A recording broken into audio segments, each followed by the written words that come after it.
ஒரு சின்ன பையன் என்னை தேடிட்டு ஓடி வந்தான். ஒரு கதை சொல்லுங்கன்னா, சொந்தமாக எதுவும் தெரியாதே என்ன, உங்களுக்கு சொந்தமாக எதுவும் தெரியாதுன்னு எனக்கும் தெரியும் அப்படின்னா. இந்த பையன் அடிக்கடி என்கிட்ட வந்து கதை கேட்குறவன், அதனால் என்னோட ரகசியம்லாம் அவனுக்கு அத்துப்படி. அதனால தான் அவ்வளவு தெளிவாக அடித்து விட்றான். சரி, இப்போ என்ன செய்யலாம்னு, பழைய கதை ஏதாவது ஒன்று சொல்லுங்களேன்னா. உனக்கு கிருஷ்ணதேவராயரை தெரியுமான்னு. அவர்கிட்ட நேரில் பழக்கம் இல்லை, ஆனால் அவரை பற்றி புஸ்தகத்தில் படிச்சிருக்கேன்னா. சரி, இவங்கிட்ட மேற்கொண்டு பேச்சு கொடுத்தா நம்மளை ஒரு மாதிரி ஆக்கி விடுவான் அப்படிங்கிறத யூகம் பண்ணிட்டு அவனை உட்கார வச்சு கடைசி வரைக்கும் குறுக்க பேசக்கூடாது அப்படின்னு ஒரு கண்டிஷனையும் போட்டுட்டு அந்த கதையை சொன்னேன். ஒரு சமயம் கிருஷ்ணதேவராயர் சமஸ்தானத்துக்கு ஒரு பெரிய வித்வான் வந்து சேர்ந்தாராம். என்னோட போட்டி போடுறதுக்கு இந்த ஊரில் யாராவது இருக்கீங்களா அப்படின்னு சவால் விட்டாராம். அந்த ஊரில் இருந்த பெரிய பெரிய வித்வான்லாம் இது ஏதுடா வம்பா போச்சுன்னு நினைக்க ஆரம்பிச்சிட்டாங்க. யாரும் அந்த ஆளோட போட்டி போடுறதுக்கு தயாராக இல்லை. எல்லாரும் நடுங்கிக்கிட்டு இருக்கிறாங்க. அந்த நேரத்தில் ஒருத்தன் மட்டும் தைரியமாக முன்னுக்கு வந்தான். அது யாருன்னா தெனாலிராமன். அந்த சமஸ்தானத்தில் விகட கவி அவன். என்ன அனுப்புங்க போட்டிக்கு, நான் ஜெயிச்சு காட்டுறேன்னா. உனக்கு அவ்வளவு தைரியம் இருக்குதா அப்படின்னு கேட்டாங்க. தைரியம் மட்டும்தான் என்கிட்ட இருக்குது, ஆனால் தைரியம் இருந்தால் அதிர்ஷ்டம் தேடிட்டு வருங்கிறது எனக்கு தெரியும் அப்படின்னா. அடுத்த நாள் போட்டி ஆரம்பமாச்சு. அந்த பெரிய வித்வான் வந்து நின்னார். தெனாலிராமன் எதிரில் வந்து நின்னான். அந்த வித்வான் ஒரு விரலை காட்டினார். தெனாலிராமன் பதிலுக்கு 2 விரலை காட்டினான். வித்வான் 3 விரலை காட்டினார். இவன் உடனே 4 விரலை காட்டினான். உடனே 5 விரலை காட்டினார் அவர். தெனாலிராமன் உடனே தன்னுடைய கை முஷ்டியை காட்டினான், கையை மூடி காட்டினான். அவ்வளோதான். அந்த பெரிய வித்வான் கிருஷ்ணதேவராயர் காலில் விழுந்தார். நான் தோத்துட்டேன், என் தோல்வியை ஒத்துக்கிறேன் அப்படின்னு சொல்லிவிட்டார். கிருஷ்ணதேவராயர் அவரை தனியாக அழைச்சிட்டு போய் என்ன நடந்ததுன்னு விசாரித்தார். அந்த வித்வான் விளக்கம் கொடுத்தார். ஆண்டவன் ஒருவன் தான் உண்டுங்கிறத விளக்கிறதுக்காக நான் ஒரு விரலை காட்டினேன். அப்படி இல்லை, சக்தியை சேர்த்தா சக்தி சிவன் 2 பேர் உண்டுன்னு உங்கள் வித்வான் 2 விரலை காட்டினார். மூர்த்திகள் 3 பேருங்கிறதுக்காக நான் 3 விரலை காட்டினேன். வேதங்கள் 4ன்னு சொல்லி ஒரு 4 விரலை காட்டினார். பஞ்சபூதங்கள் 5ன்னு நான் 5 விரலை காட்டினேன். அதையெல்லாம் அடக்கி ஆளணும்னு சொல்லி அவர் கையை மூடி உறுதியாக காட்டினார். அடடா, உங்கள் வித்வானுக்கு எப்பேற்பட்ட அறிவு, அவர் தான் ஜெயிச்சார், நான் தோத்துட்டேன் அப்படின்னார் அவர். அப்படி சொல்லிவிட்டு அவர் போயிட்டார். அதுக்கப்புறம் தெனாலிராமனை கூப்பிட்டு என்னப்பா நடந்தது அப்படின்னு கேட்டாராம். அதுக்கு தெனாலிராமன் விளக்கம் கொடுத்துருக்குறான். அவன் முதல்ல என்னை கொன்னுடுவேன்னு அந்த வித்வான் ஒரு விரலை காட்டினான். உடனே ஒரு 2 கண்ணையும் தோண்டி போடுவேங்கிறதுக்காக நான் 2 விரலை காட்டினேன். உனக்கு நாமம் போட்டுருவேன்னு சொல்லி 3 விரலை காட்டினான். அதை அழிச்சிருவேன்னு 4 விரலை காட்டினேன். உன்னை அரைஞ்சிருவேன்னு அவன் 5 விரலை காட்டினான். நான் உங்களை குத்தி போடுவேன்னு சொல்லி கையை மூடி காட்டினேன் அப்படின்னா. இப்போ பாருங்க, ஜெயிச்சது யார்?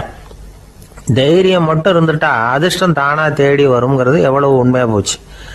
அதனால் நாம் எப்பவும் தைரியமாக இருக்கணும்னு சொல்லிவிட்டு என் எதிரில் கதை கேட்டுட்டு உட்காந்துருந்த சின்ன பையனை பார்த்தேன். அவன் என்னை நிமிர்ந்து பார்த்தான். அவன் தன்னோட கை கால் 2ஐயும் ஒரு மாதிரியாக என் முன்னால் தூக்கி 20 விரலை காட்டினான். எனக்கு ஒன்றும் புரியல. இதுக்கு என்னப்பா அர்த்தம்னு கேட்டேன். இதே கதையை இதுக்கு முன்னாடி என்கிட்ட 20 தடவை நீங்கள் சொல்லியிருக்கீங்கன்னு அர்த்தம் அப்படின்னா. ஒருத்தர் வேகமாக நடந்து போகிறார். கடத்தெருவில் ஒரு ஸ்வீட்டு கடையை பார்க்குறார். உடனே சடன் பிரேக் போட்டது மாதிரி நிற்கிறார். ஒரு ஸ்வீட் வாங்கி சாப்பிடலாமேன்னு மனசு சொல்லுது. டாக்டர் வேணாம்னு சொல்லியிருக்கிறார், உடம்புக்கு ஒத்துக்காது, அதனால் அது வேணாம்னு சொல்லுது அறிவு. இவர் மனசு சொல்கிறத கேட்கல, அறிவு சொல்கிறபடி கேட்குறார். அதனால் மறுபடியும் வேகமாக அங்கேருந்து நடந்து போயிடுறார். அவர் நல்ல மனுஷன்.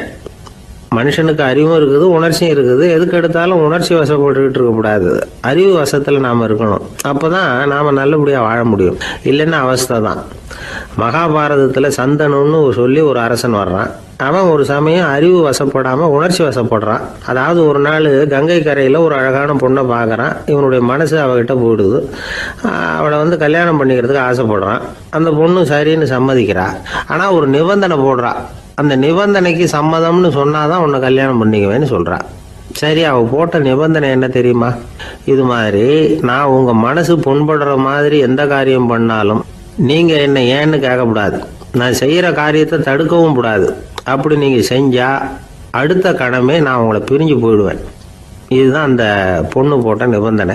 சந்தன அரசன் இந்த நிபந்தனையை வந்து ஒத்துக்கலாமா? இதை அறிவுபூர்வமாக யோசிச்சிருந்தா இதுக்கு கட்டுப்பட்டுருக்க மாட்டான். இந்த நிபந்தனைக்கு நான் சம்மதிக்க மாட்டேன்னு தான் சொல்லியிருக்கணும். ஆனால் அவன் அந்த நேரத்தில் உணர்ச்சி வசத்தில் இருந்தான். அதனால் நீ என்ன சொன்னாலும் சரின்னு ஒத்துக்கிட்டான். அவள் கல்யாணம் பண்ணிக்கிட்டான். இதனால் என்ன ஆச்சு? 7 பச்சை இளம் குழந்தைகளை பிறந்த உடனே அவள் கங்கையில் தூக்கி எறிஞ்சி கொல்லக்கூடிய கோர காட்சியை இவன் ஒன்று பின்னாடி ஒன்றா பார்க்க வேண்டியதாக போச்சு.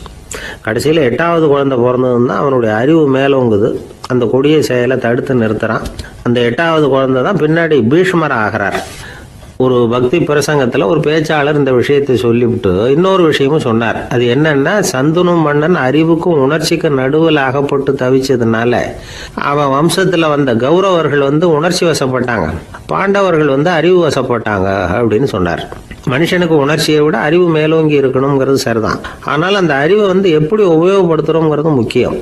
ஒருத்தர் சொன்னார், சார் இன்னைக்கு கோயம்புத்தூரில் ஒரு கல்யாணம், அதுக்கு நான் போக முடியலேன்னு நினைக்கும் பொழுது மனசுக்கு ரொம்ப வருத்தமாக இருக்குது சார் அப்படின்னார். ரொம்ப உணர்ச்சி வசப்பட்டார். அதுக்காக கவலைப்படாதீங்க சார், ஒரு வாழ்த்து தந்தி கொடுத்துருங்களேன் அப்படின்னார் இன்னொருத்தர். அது எப்படி சார் முடியும்னார் அவர். நான் தானே சார் கல்யாண மாப்பிள்ளை அப்படிங்கிறார் அந்த ஆள். ஒரு நண்பர் வந்தார். ரொம்பவும் இறுக்கமாக உடை அணிஞ்சிருந்தார். அதாவது ஆடைக்குள்ளே அவர் மாட்டிக்கிட்டு இருந்தது மாதிரி தெரிஞ்சது. ஏன் துணி குறைச்சலாக எடுத்துட்டீங்களா அப்படின்னு கேட்டோம். இல்லைங்க, எனக்கு எப்போவுமே இறுக்கமாக உடை அணிகிறது தான் பிடிக்கும் அப்படின்னார். ஒருத்தர் எப்படி உடை அணிகிறார் அப்படிங்கிறத வச்சு அந்த ஆள் எப்படிப்பட்டவர் அப்படிங்கிறத கண்டுபிடிச்சிடலாம். உடை அணிகிற விதம் ஒருத்தருடைய மனநிலையை வெளிப்படுத்துதான். இப்போ இறுக்கமான உடை அணிகிறவங்க பொதுவாக மன நிம்மதி இல்லாதவங்களாக இருப்பாங்களாம், கோபக்காரங்களாக இருப்பாங்களாம். ரொம்ப தொலைதொலைப்பாக ஆடை அணிகிறவங்க இருக்கிறாங்கல்ல, அவங்கெல்லாம் அமைதியான ஆளாக இருப்பாங்களாம், சாந்தமாக இருப்பாங்களாம். இவங்கெல்லாம் போராடுறதுக்கு சரியாக வரமாட்டாங்களாம். இப்படி ஒரு கணிப்பு இருக்குது. அதனால தான் போர் வீரர்களுக்கெல்லாம் இறுக்கமான உடையை தான் கொடுக்கறது வழக்கம். ஆனால் சன்னியாசிகளை பாருங்கள், அவங்களுக்கெல்லாம் ரொம்ப தொலை உடைகள் தான். அவங்கெல்லாம் டைட் பேண்ட் போட்டுக்கிட்டு நிற்க மாட்டாங்க சன்னியாசிகள்லாம். அதே மாதிரி சன்னியாசிகள்லாம் காவி உடையை தேர்ந்தெடுக்கிறதுக்கும் காரணம் உண்டு. பல ஆண்டுகள் சோதனை செஞ்சு பார்த்துட்டு தான் சன்னியாசத்துக்கு காவி தான் சரி அப்படின்னு முடிவு பண்ணியிருக்கிறாங்க. இப்போ பௌதீக விஞ்ஞானப்படியும் அதுதான் சரி. அதாவது சூரிய ஒளியில் 7 வண்ணங்கள் உண்டு. ஒரு பொருள் மேலே அது விழும் பொழுது அந்த பொருள் நமக்கு சிவப்பாக தெரிஞ்சதுன்னா அந்த பொருள் சிவப்பை தவிர மற்ற எல்லா நிற கதிர்களையும் உள்வாங்கிக்கிட்டு சிவப்பு நிறத்தை மட்டும் வெளியில் விடுது. அதாவது விலக்கி விடுது. அதனால தான் அந்த பொருள் சிவப்பாக தெரியுது. உடல் ஆரோக்கியத்துக்கு ஓரளவு சிவப்பு தேவைப்படுது. அதனால தான் காவி உடை அணிஞ்சால் சூரிய ஒளி ஓரளவு சிவப்பை விலக்கிவிடும். அதாவது சிவப்பின் பலனும் கிடைக்கும், இந்த சிவப்பின் கெடுதலும் இல்லை அப்படின்னு யோசனை பண்ணாங்க. காவி உதய வேளையின் நிறம். கீழ் வானத்தில் கதிர் உதிக்கிற வேளையில் முதல் ஒளி தோன்றுகிற நேரத்தில் காவி நிறம் தான் கசியும். தியானம் செய்கிறப்போ முதல்ல காணக்கூடிய ஒளி காவி நிறம் தான். தியானத்தின் உச்ச நிலையின் நிறம் நீலம். தியானம் காவி நிறத்தில் ஆரம்பமாகி நீல நிறத்தில் நிறைவடைகிறது அப்படிங்கிறார் ஓஷோ. நீலம் தியான சிகரம், காவி தியான ஆரம்ப குறியீடு, ஒரு சன்னியாசியின் ஆரம்ப தரிசனம் அப்படிங்கிறார் அவர். ஒருத்தர் நாள் பூரா காவி உடையே அணிஞ்சிருந்தா அந்த நிறம் அவருக்கு தியானத்தை பற்றிய நினைவை ஊட்டிக்கிட்டே இருக்கும். இப்படியே ஆடைக்கும் தியானத்துக்கும் இடையில ஒரு தொடர் ஏற்படுது. ஒரு துறவியின் உள்ளார்ந்த பண்பா அது மாறுது. கடை வீதியில் ஒரு பொருள் வாங்க போகிறோம், அது மறந்துடக்கூடாதுங்கிறதுக்காக ஞாபகம் முடிச்சு போட்டுக்கிறோம். அந்த முடிச்சுக்கும் பொருளுக்கும் தொடர்பு இல்லை. ஆனால் கடை வீதிக்கு போன உடனே அந்த முடிச்சு அந்த பொருளை ஞாபகப்படுத்துது. அதாவது அந்த முடிச்சு ஒரு தொடர்பு அம்சமாக அமையுது. அது மாதிரி தான் காவி உடையும். ஒரு துறவி நடக்கும் பொழுது, சாப்பிடும் பொழுது, குளிக்கும் பொழுது அவருடைய காவி உடை அவருக்கு ஞாபகப்படுத்திக்கிட்டே இருக்கும். அது ஒரு நிலைப்படுத்தப்பட்ட நினைவாக ஞாபகம் முடிச்சாக மாறிடுது. காவி ஆடை இல்லைன்னா ஒருத்தரால் துறவியாக முடியாதுன்னு அர்த்தம் இல்லை. அதே நேரத்தில் காவி ஆடையால் ஒன்றும் பிரயோஜனம் இல்லை, அதில் ஒன்றும் அர்த்தம் இல்லை அப்படின்னு சொல்லிட முடியாது. இதுதான் உண்மை. இவ்வளவு தூரம் காவி ஆடையை பற்றி சொல்கிறதுனால எல்லாரும் சன்னியாசியாக போயிடுங்கோ அப்படின்னு நாம் சொல்கிறதாக யாரும் நினச்சிடக்கூடாது. மனசுக்கும் நிறத்துக்கும் உள்ள சம்பந்தத்தை தெரிஞ்சுக்கிறதுக்காக தான் இவ்வளவும். நமக்கு தெரிஞ்ச நண்பர் ஒருத்தர் இருக்கிறார், ஆஃபீஸில் வேலை பார்க்குறவர். ஒவ்வொரு மாதமும் 20ஆம் தேதிக்கு பிறகு அவரை போய் பார்த்தீங்கன்னா காவி உடை அணிஞ்சிக்கிட்டு, கண்ணை மூடிக்கிட்டு, கை ரெண்டையும் விரித்து வச்சுக்கிட்டு தியானத்திலேயே உட்காந்துருப்பார். ஏன் இப்படி பண்ணுறீங்கன்னு கேட்டேன். அதாவது 20ஆம் தேதிக்கு பிறகு என் கையில் ஒரு பைசா கூட கிடையாது. ஒரு சன்னியாசி லெவலில் இருக்கிறேன். என்கிட்ட எதுவும் செலவுக்கு கேட்காத அப்படின்னு என் மனைவிக்கு நான் சூக்காக உணர்த்துறதுக்காக அப்படி உட்காந்துருப்பேன் அப்படின்னு விளக்கம் கொடுக்குறார் அவர். ஒரு சராசரி மனிதனுடைய இயல்பு என்ன? இன்பம் வந்தால் துள்ளி குதிப்பான், துன்பம் வந்தால் சோர்ந்து போய் ஒரு மூலையில் உட்காந்துருவான். இவன் தான் சராசரி மனிதன். ஆனால் ஒருத்தன் இன்பம் வந்தால் அதுக்காக மகிழ்ச்சி அடையிறதில்ல, துன்பம் வந்தால் அதுக்காக சோர்ந்து போகிறதில்ல அப்படின்னு வச்சுக்கோங்க. அப்படி இருந்தால் அவன் சாதாரண ஆள் கிடையாது. ஒரு ஊரில் ஒரு ஞானி இருந்தார். அவரை தேடிட்டு ஒரு பெரியவர் வந்தார். ஐயா, ஞானத்தில் சிறந்த ஞானம் எது அப்படின்னு கேட்டாராம். இதுக்கு அந்த ஞானி என்ன பதில் சொன்னார் தெரியுமா? இன்பத்தினால மகிழ்ச்சி அடையாமலும் துன்பத்தினால சோர்வு அடையாமலும் இருக்கிறது தான் அந்த ஞானம், பெரிய ஞானம் அப்படின்னாராம். சரி சுவாமி, அப்படிப்பட்ட ஞானம் உங்களுக்கு எப்படி வந்ததுன்னு கேட்டிருக்காரு இவர். அதை நான் ஒரு கழுதைகிட்ட இருந்து கற்றுக்கிட்டேன் அப்படின்னாராம் அவர். இவருக்கு ஒன்றும் புரியல, ஒரு மாதிரியாக முழிச்சிருக்கிறார். இதை அவர் புரிஞ்சுக்கிட்டார். நீங்கள் நாளைக்கு காலையில் நம்முடைய ஆசிரமத்துக்கு வாங்க, புரிய வைக்கிறேன்னாராம். சரின்னு அவர் போயிட்டார். மறுநாள் காலையில் ஆசிரமத்துக்கு வந்து சேர்ந்தார். ஞானி அவரை கூப்பிட்டு உட்கார வச்சார். வாங்க, வந்து இப்படி உட்காருங்க, கொஞ்ச நேரத்தில் இந்த வழியாக ஒரு கழுதை போகும், அதை கவனித்து பாருங்கன்னாராம். இவருக்கு இன்னமும் ஒன்றும் புரியாமல் போச்சு, ஒரே குழப்பம். இருந்தாலும் அந்த ஞானி சொன்னது மாதிரியே உட்காந்துருக்கிறார். கொஞ்ச நேரத்தில் அந்த வழியாக ஒரு கழுதை போச்சு. அது முதுக நிறைய அழுக்கு மூட்டைகள், அதை சுமந்துக்கிட்டு போகுது. ஒரு செலவு தொழிலாளி அதை ஓட்டிகிட்டு போகிறார். கொஞ்சம் தூரத்தில் ஒரு ஆறு இருக்குது. அங்கே போய் துணியெல்லாம் சுத்தப்படுத்திக்கிட்டு சாயந்தரமாக திரும்பி இந்த வழியாகவே வருவாங்க. ஞானி சொன்னது மாதிரியே இந்த பெரியவர் அழுக்கு மூட்டையை சுமந்துக்கிட்டு போகிற அந்த கழுதையை கவனித்தார். கழுதை போயிட்டுது. அதுக்கப்புறம் ஞானியை திரும்பி பார்த்தார். இப்போ அந்த ஞானி சொன்னார், சாயந்தரம் வரைக்கும் நீங்கள் இங்கேயே இருக்கணும்னார். அதே மாதிரி இவர் இருந்தார். சாயந்தரமாக அந்த ஞானி சொன்னார், ஐயா, இப்போ கொஞ்ச நேரத்தில் அந்த கழுதை இந்த வழியாக திரும்பி வரும், அதையும் கவனித்து பாருங்கன்னார். இவரும் கவனித்து பார்க்குறார். கழுதை வந்தது. அது முதுகில் சலவை செய்யப்பட்ட துணி மூட்டை, அது பாட்டுக்கு சுமந்துக்கிட்டு போய்கிட்டு இருக்குது. பெரியவருக்கு ஒன்றும் புரியல, பொறுமை இழந்துட்டார். சரி சுவாமி, இந்த கழுதைக்கும் உங்கள் ஞானத்துக்கும் என்ன சம்பந்தம் அப்படின்னார். இப்போ அந்த ஞானி விளக்கினார். ஐயா, இந்த கழுதை இதே மாதிரி தினமும் காலையில் அழுக்கு மூட்டைகளை சுமந்துக்கிட்டு ஆற்றுக்கு போகுது, மாலையில் வெண்மையான சுத்தமான துணிகளை சுமந்துக்கிட்டு திரும்பி ஊருக்கு போகுது. காலையில் இது போகும்பொழுது முதுகில் அழுக்கு மூட்டைகளை சுமந்துக்கிட்டு போகிறோமேங்கிற வருத்தமும் அதுக்கு கிடையாது. சாயந்தரம் திரும்பி வரும்பொழுது சுத்தமான துணிகளை சுமந்துக்கிட்டு வர்றோமேங்கிற மகிழ்ச்சியும் அதுக்கு இல்லை. இதை பார்த்து தான் நானும் அது மாதிரி ஞானத்தை கற்றுக்கிட்டேன் அப்படின்னாராம். அதனால் யார் கற்றுக் கொடுக்குறாங்க அப்படிங்கிறத விட எதை கற்றுக்கிறோம் அப்படிங்கிறது தான் முக்கியம். ஒரு சினிமா பார்க்குறோம், ஒரு அருவி கொட்டுறது மாதிரி காட்சி வருது, தண்ணீர் வழியுது. படம் முடிஞ்சதும் பார்த்தீங்கன்னா அந்த திரை என்ன நனைஞ்சு போயா இருக்கும். ஒரு தீப்பிடிச்சு எரியிற காட்சியே சினிமாவில் பார்க்குறீங்க, காட்சி முடிஞ்சதும் அந்த வெண் திரையே கருகி போயா இருக்கும். படத்தில் வர்ற தண்ணீரும் நெருப்பும் அந்த திரையை பாதிக்கிறது இல்லை. நாம் அந்த திரை மாதிரி இருக்கிறதுக்கு கற்றுக்கணுமா. அந்த பக்குவம் வந்துவிட்டதுன்னா இன்பமும் துன்பமும் நம்ம எதுவும் செய்யாது. ஒரு சினிமாவை பார்க்குற வரைக்கும் சிரிக்கலாம், அழலாம். பார்த்துட்டு வெளியில் வரும்பொழுது அழுதுகிட்டே வரக்கூடாது.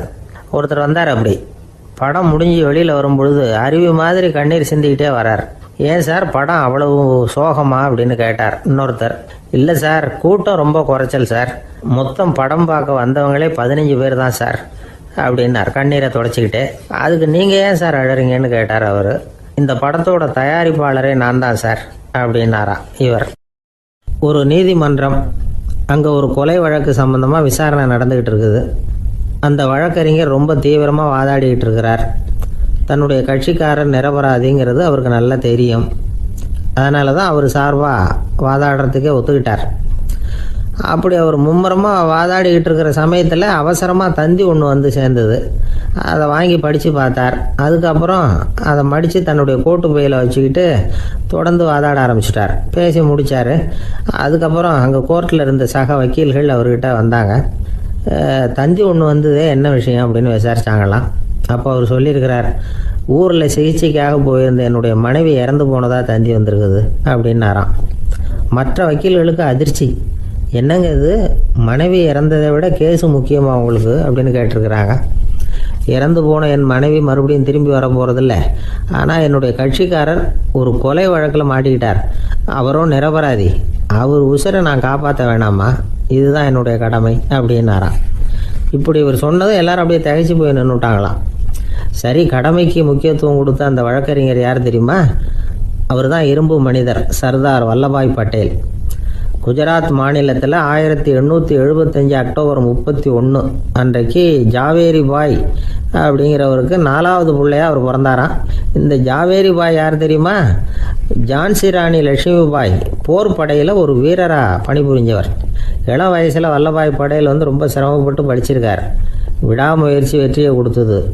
கல்லூரியிலையும் காலடி வச்சார். அதுக்கப்புறம் வக்கீல் பட்டத்தையும் வாங்கினார். பிரிட்டிஷ் ஆட்சி நடந்துக்கிட்டு இருந்த சமயம் குஜராத்தை சேர்ந்த பர்டோலி தாலுக்காவில் விவசாயிகள் மேலே அரசாங்கம் திடீர்னு நில வரியை வசதி விட்டு தான். ஏழை விவசாயிகள் ரொம்ப கஷ்டப்பட்டுருக்காங்க. அரசாங்கம் வரி செலுத்தாத விவசாயிகளின் நிலங்களை எல்லாம் ஜப்தி செஞ்சுதான். அரசாங்கத்தை எதிர்க்கிறவங்களையெல்லாம் கைது பண்ணி சிறையில் அடைச்சுட்டாங்களாம். சில பேர் வீடு வாசல் ஆடு மாட்டையெல்லாம் விற்று கூட வரி கட்ட வேண்டிய நிலைமைக்கு ஆளாயிட்டாங்க. வழக்கறிஞர் வல்லபாய் பட்டேல் நில வரியை உடனே ரத்து பண்ணணும் அப்படின்னு பம்பாய் கவர்னருக்கு ஒரு கடிதம் எழுதினார். எந்த பலனும் இல்லை. உடனே எல்லா விவசாயிகளையும் அணி திரட்டினார். அதுக்கு தானே தலைமை தாங்கினார். சத்தியாகிரகம் நடத்தினார். அந்த பகுதியில் எந்த வேலையும் நடக்கலை. வேறு வழி இல்லை. ஆட்சியாளர்கள் உடனே வரியை ரத்து பண்ணாங்க. சிறையில் இருந்தவங்களெல்லாம் வெளில விட்டாங்க. 1928 ஆகஸ்ட் 6 சர்க்காருக்கும் விவசாயிகளுக்கும் இடையில் ஒரு உடன்பாடு ஏற்பட்டது. அதுக்கப்புறம் தான் நிலைமை சரியாக போச்சான்.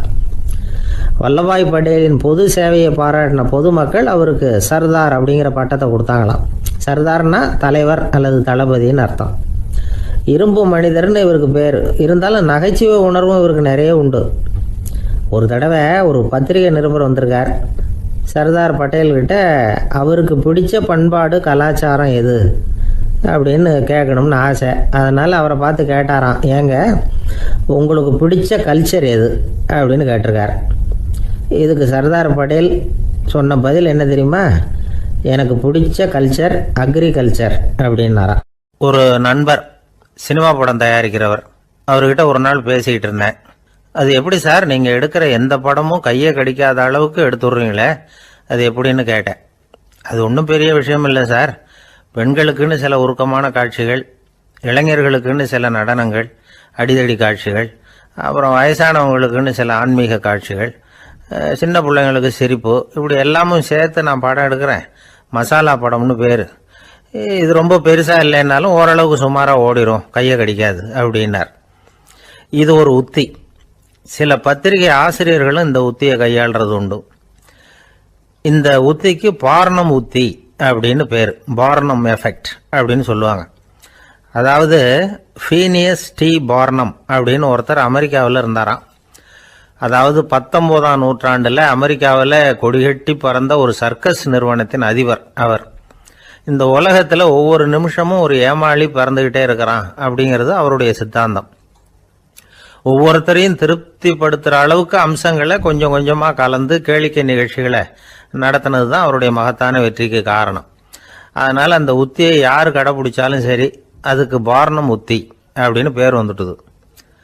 ஜோசியம் சொல்கிறவங்களுக்கும் இந்த உத்தி தான் கை கொடுக்குது. ஒரு விஷயத்தை ஒருத்தருடைய கோள் நிலைகள் அல்லது கையெழுத்து நிரூபிக்கிறதாக அவர்கிட்ட சொன்னால் அதை அவர் நம்பிவிடுவார். ஆனால் அந்த விஷயம் நல்லதாக இருக்கணும், நேர்மையானதாக இருக்கணும், அதாவது பாசிட்டிவாக இருக்கணும். 8ஆம் இடத்துல குரு, 9ஆம் இடத்துல சனி, நீங்கள் ஒரு பெரிய மேதை தான் அப்படின்னு சொல்லுவாங்க. கேட்குறவங்களுக்கு அதை மறுக்கிறதுக்கு மனசு வராது. அப்படி சொல்லும் பொழுது கூடவே என்ன கொஞ்சம் முன்கோபம் அதிகமாக இருக்கும், இருந்தாலும் அது உடனே மறைஞ்சிரும் அப்படின்னு சில அற்ப விஷயங்களையும் சொன்னாலும் அதையும் சரிதான்னு சொல்லி ஒத்துக்குவாங்க. ஆளுமையை எடை போடுகிற ஒரு நிறுவப்பட்ட உத்தியின் மூலமாக தன்னுடைய குணாதிசயங்கள் கண்டுபிடிக்கப்பட்டதாக அவர் நம்புறது தான் இதுக்கு காரணம். இந்த மாதம் பணத்தட்டுப்பாடு கொஞ்சம் இருக்கும், உடம்புல ஏதாவது கொஞ்சம் அசௌகரியம் இருக்கும், வீட்டுக்குள்ளே லேசாக மனஸ்தாபம் வரலாம், இது மாதிரி பொதுப்படையாக சிலதை சொன்னாலே போதும், மக்களை நம்ப வச்சுடலாம். இதெல்லாம் நமக்கு மட்டும்தான் ஏற்படுது அப்படின்னு சொல்லி அவங்க நினைக்கிறது தான் காரணம். இதுதான் பார்னம் உத்திங்கிறது. மனிதர்கள் பாராட்டுகளை விரும்புகிறதும் விமர்சனங்களை வெறுக்கிறதும் பார்னம் உத்தியின் அடுத்த கூறு. அதனால் ஒருத்தருக்கு ஜோசியம் சொன்னாலும் சரி, அவருடைய ஆளுமையை மதிப்பிடுறதாக இருந்தாலும் சரி, அவரை புகழற மாதிரி இருந்தாலும் சரி, அப்படி இருந்தால் தான் அது சரியாக இருக்கும்.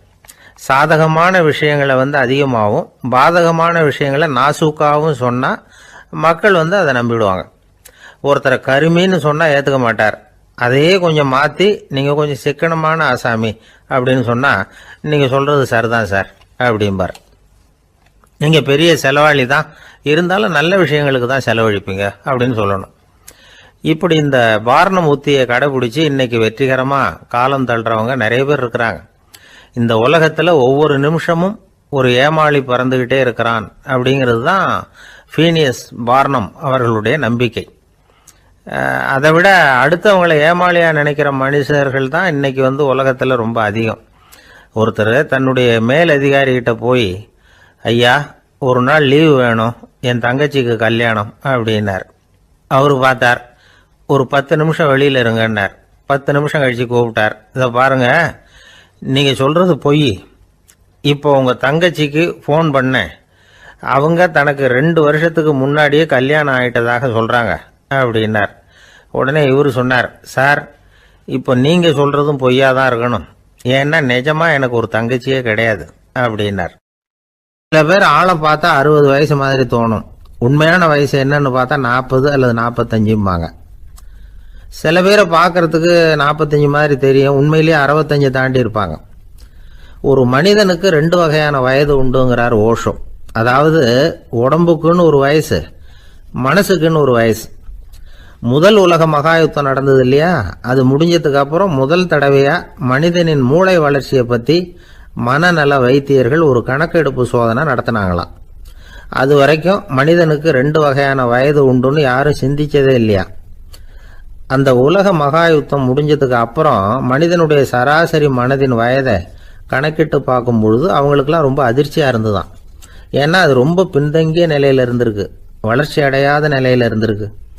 அவங்க கண்டுபிடிச்ச பிரகாரம் அப்போ மனசோட சராசரி வயசு என்ன தெரியுமா, 14.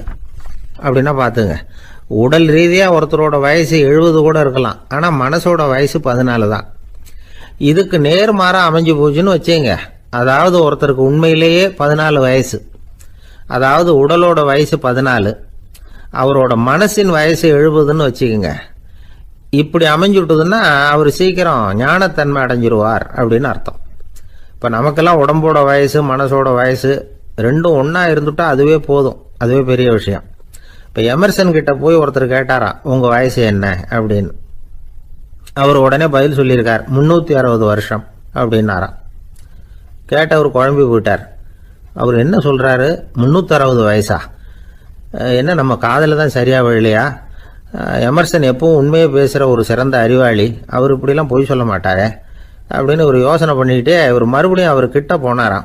ஐயா நீங்கள் சொன்னது சரியாக என் காதில் விழலை, அதனால் மறுபடியும் கேட்குறேன், உங்கள் வயசு என்ன அப்படின்னாராம். எமர்சன் மறுபடியும் சொல்லியிருக்கிறார் 360 வருஷம்னு. வந்தவருக்கு உண்மையிலேயே அதிர்ச்சியாக போட்டுது. அதுக்கப்புறம் மெதுவாக ஆரம்பித்தாராம், ஐயா நீங்கள் சொல்கிறத என்னால் ஏற்றுக்க முடியாது, எப்படி பார்த்தாலும் இப்போ உங்களுக்கு வயசு ஒரு 60க்கு மேலே இருக்காதுன்னு நினைக்கிறேன் அப்படின்னாராம். நீங்கள் சொல்கிறது சரிதான், அது என் உடம்போட வயசுன்னாராம் எமர்சன். அப்படின்னா ஏற்கனவே நீங்கள் சொன்னது அப்படின்னு கேட்டிருக்காரு, அது என் மனசோட வயசு அப்படின்னாராம். நம்மளை பொறுத்த வரைக்கும் அறிவு தூசு படிஞ்சிருக்கு, அது மாதிரியே அன்பும் மாசுபட்டிருக்கு. இது ரெண்டையும் சுத்தம் பண்ண வேண்டியிருக்குது, அப்போ தான் நாம் சரியான வயசில் வாழ முடியும். ஒரு ஆசாமி இருக்கிறார், அவருக்கு உடம்போட வயசு அதிகம், மனசோட வயசு ரொம்ப குறைச்சல், குழந்தை மாதிரி. அவர் ஒரு ஆஸ்பத்திரியில் படுத்திருக்கிறார். நர்சம்மா எல்லாருக்கும் மருந்து கொடுத்துட்டு போகிறாங்க. கொஞ்ச நேரம் கழித்து திரும்பி வந்தாங்க. அப்போ இவர் அந்த அம்மாவை கூப்பிட்டு சொல்கிறார், இதை பாருங்கள் சிஸ்டர், நீங்கள் எல்லாருக்கும் சின்ன சின்ன மாத்திரையாக கொடுத்துட்டு எனக்கு மட்டும் நீளமான மாத்திரையாக கொடுத்துட்டீங்க, முழுங்கிறதுக்கு ரொம்ப கஷ்டமாக போச்சு, இனிமேல் எனக்கும் சின்ன மாத்திரையாக கொடுங்க சிஸ்டர் அப்படின்னாராம். அந்த அம்மா உடனே அதிர்ச்சியாகி தலையில் அடிச்சுக்கிட்டாங்களாம். நான் கஷ்டப்பட்டு மாத்திரையை முழுங்கினத்துக்கு நீங்கள் ஏமா தலையில் தட்டிக்கிறீங்க அப்படின்னு கேட்டிருக்காரு இவர். இதுக்கு அவங்க சொல்லியிருக்கிறாங்க, நான் உங்களுக்கு கொடுத்துட்டு போனது மாத்திரை இல்லைங்க, அது தெர்மாமீட்டர் அப்படின்னாங்களாம். ஒருத்தர் ஓடி வந்தார், இன்னொருத்தரை பார்த்து, சார் உங்கள் சைக்கிளை ஒரு நாள் இரவல் கொடுங்களேன், பக்கத்து ஊருக்கு போயிட்டு வர வேண்டியிருக்கு அப்படின்னார். இவர் சைக்கிளை கொடுத்து பத்திரமா கொண்டுட்டு போங்கன்னார். சார் இதை பத்திரமா கொண்டு போகிறேன், கவலையே வேணாம், ஏன்னா இது உங்களோட சைக்கிள் அப்படின்னு நான் நினைக்கல, என்னோட சைக்கிளாக நினைக்கிறேன், அப்படின்னார். அதுக்கப்புறம் தான் இவருக்கு உண்மையாவே பயம் வந்துட்டுது. ஏன்னா அவர் சொன்னது மாதிரி அதை தன்னோட சைக்கிளாவே நினைச்சு தள்ளிட்டு போட்டா என்ன பண்றது? எது எதை நம்முடையதா நினைக்கணுங்கிறதுக்கு ஒரு வரையறை இருக்கு. சில பேர் ஆபீஸையே வீடா நினைச்சு விடுறது உண்டு. அப்படிப்பட்டவங்க கூட வீட்டை ஆபீஸா நினைக்கிறது இல்லை. ஏன்னா வீட்டில் இவர் ஆபீஸரா நடந்துக்க முடியறதில்லை. இதெல்லாம் ஒரு பக்கம் இருக்கட்டும். இப்போ விஷயத்துக்கு வருவோம். பொறியியல் மேதை டாக்டர் விஸ்வேஸ்வரய்யா இருந்தார் இல்லையா, பாரத ரத்னா விருதெல்லாம் கொடுத்தாங்களே. ஆபீஸ் வேலை வேற, சொந்த வேலை வேற அப்படிங்கிறதுக்கு ஒரு உதாரணமா இருந்தவர் அவர். மைசூர் மகாராஜா கிட்ட திவானா இருந்தார். அவர் ஒரு நாள் அரசாங்க வேலை காரணமா வெளியூர் போயிருந்தார். ஹாசன்கிற ஊருக்கு பக்கத்துல ஒரு பயண மாளிகை, அங்க தங்கிவிட்டார். ராத்திரி அங்க தங்கி இருந்துட்டு விடிஞ்சதும் ஊருக்கு திரும்புறதாக திட்டம். ராத்திரி தூங்குறதுக்கு ரொம்ப நேரம் ஆயிட்டுது. ரொம்ப நேரம் வரைக்கும் அரசாங்க சம்பந்தப்பட்ட வேலைகளையே பார்த்துக்கிட்டு இருக்கிறார். அரசாங்க ஃபைல்கள் நிறைய இருந்தது. அதையெல்லாம் ஒவ்வொன்றா எடுத்தார், படித்து பார்த்தார், பரிசீலனை பண்ணார். அதில் எழுத வேண்டியதை எழுதினார், கையெழுத்து போட்டார். ஒரு வழியாக அந்த வேலையெல்லாம் முடிஞ்சுது. அதுக்கப்புறம் என்ன பண்ணார்னா, தன்னுடைய சூட்கேஸை திறந்தார். அதிலிருந்து 2 மெழுகுவத்தியை எடுத்து கொளுத்தி வச்சார். அந்த பயண மாளிகையில் அது வரைக்கும் எரிஞ்சுக்கிட்டு இருந்த மின்சார விளக்குகளை அணைச்சுட்டார். அதுக்கு பிறகு அந்த மெழுகுவத்தி வெளிச்சத்தில் சில புத்தகங்களை தொடர்ந்து படிக்க ஆரம்பிச்சிட்டார். அந்த பயண மாளிகையில் பணியாளராக இருந்தவர் இதை பார்த்துட்டு ஓடி வந்தார். மறுபடியும் மின் விளக்கு போடுறதுக்காக போனார். விஸ்வேஸ்வரய்யா அதை பார்த்துட்டு போட வேணாம்ட்டாராம். இது வரைக்கும் நான் அரசாங்க அலுவல்களை கவனிச்சுக்கிட்டு இருந்தேன், அதனால மின் விளக்குகள் அப்போ எரிஞ்சதில் தப்பு இல்லை. இப்போ நான் புத்தகம் படிச்சுக்கிட்டு இருக்கேன், இது என்னுடைய சொந்த வேலை. இங்கே இருக்கிற மின் விளக்கு அதுக்காக ஏன் எரியணும் அப்படின்னு கேட்டாராம். இப்போ இருக்கிற சில அரசு பணியாளர்கள்கிட்ட இந்த சம்பவத்தை பேச்சோட பேச்சா சொல்லி பார்த்தேன். அவங்களால இதை ஜீரணிக்கவே முடியல. நேர்மை தேவைதான் சார், அதுக்காக அவ்வளவு தூரத்துக்கு அது தேவையா அப்படிங்கிறாங்க. விஸ்வேஸ்வரய்யா அப்படி பண்ணினது தான் ஒரு நேர்மையாளர் அப்படின்னு இந்த உலகத்துக்கு நிரூபிக்கணுங்கிறதுக்காக இல்லை. தான் அப்படி நடந்து காட்டினா தன்னை சுற்றி இருக்கிறவங்களும் அதை கேள்விப்படுறவங்களும் முடிஞ்ச அளவுக்கு பொது வாழ்க்கையில், அரசு பணியில் நேர்மையை கடைபிடிக்க முயற்சி பண்ணலாமே அப்படிங்கிறதுக்காகத்தான். இப்போவும் சில பேர் இருக்கிறாங்க, இவங்க ஆஃபீஸ் வேற வீடு வேறன்னு நினைக்கிறது இல்லை, அவ்வளோ உரிமை. ஒருத்தர் அப்படிதான், அவருக்கு அவசரமாக 5000 ரூபா தேவைப்பட்டது. ஆஃபீஸு பணத்தை எடுத்துக்கிட்டார்.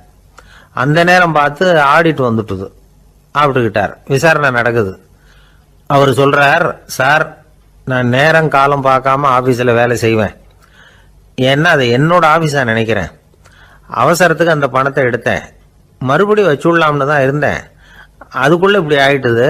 நீங்கள் என்ன நினைச்சாலும் சரி, நான் ஆஃபீஸ் வேற வீடு வேற அப்படின்னு நினைக்கிறது இல்லை, அது என்னோட சுபாவம் அப்படின்னார்.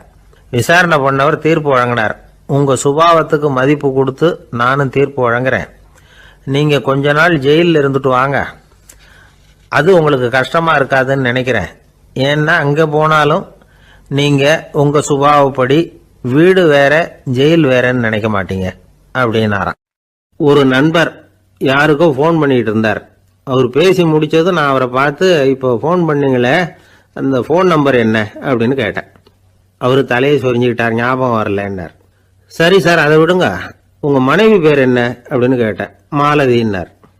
என்ன சார் இது வேடிக்கை, கொஞ்ச நேரத்துக்கு முன்னாடி பேசின ஃபோன் நம்பர் மறந்து போச்சு. எப்போவோ கல்யாணம் பண்ணிக்கிட்ட மனைவி பேர் மறக்கலை, அதை கரெக்டாக சொல்லிவிட்டீங்களே அப்படின்னு கேட்டேன். அவர் என்ன ஒரு மாதிரியாக பார்த்தார்.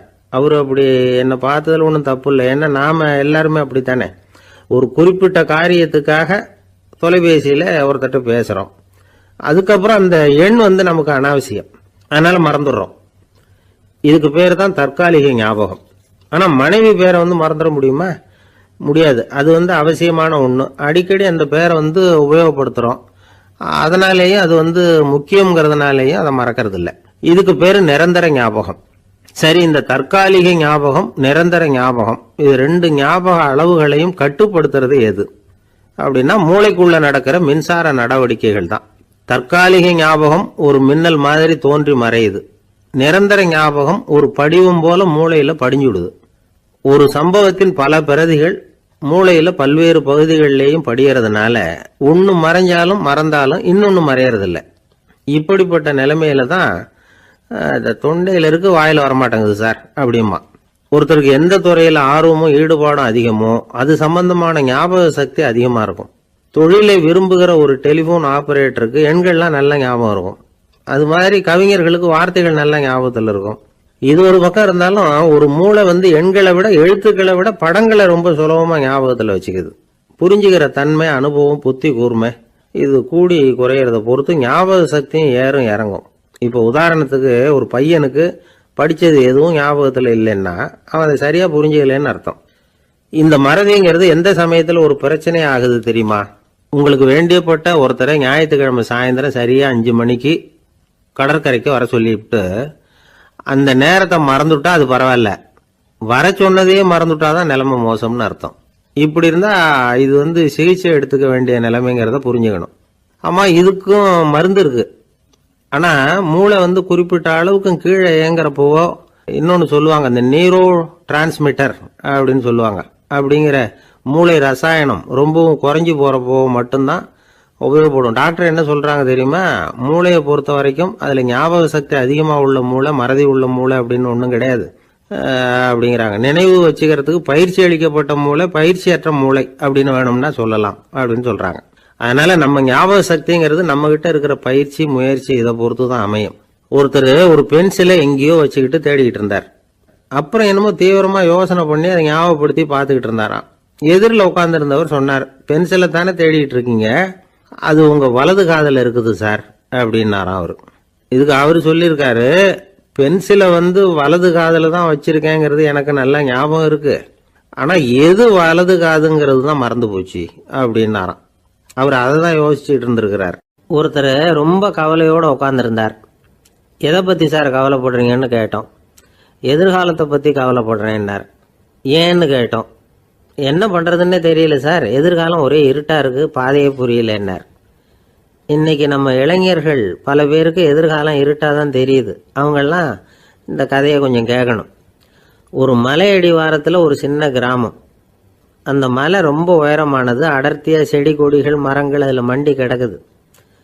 பகல் வேளையில் இருட்டாக தான் இருக்கும், அவ்வளோ அடர்த்தி. அந்த மலை உச்சியில் ஒரு கோவில்.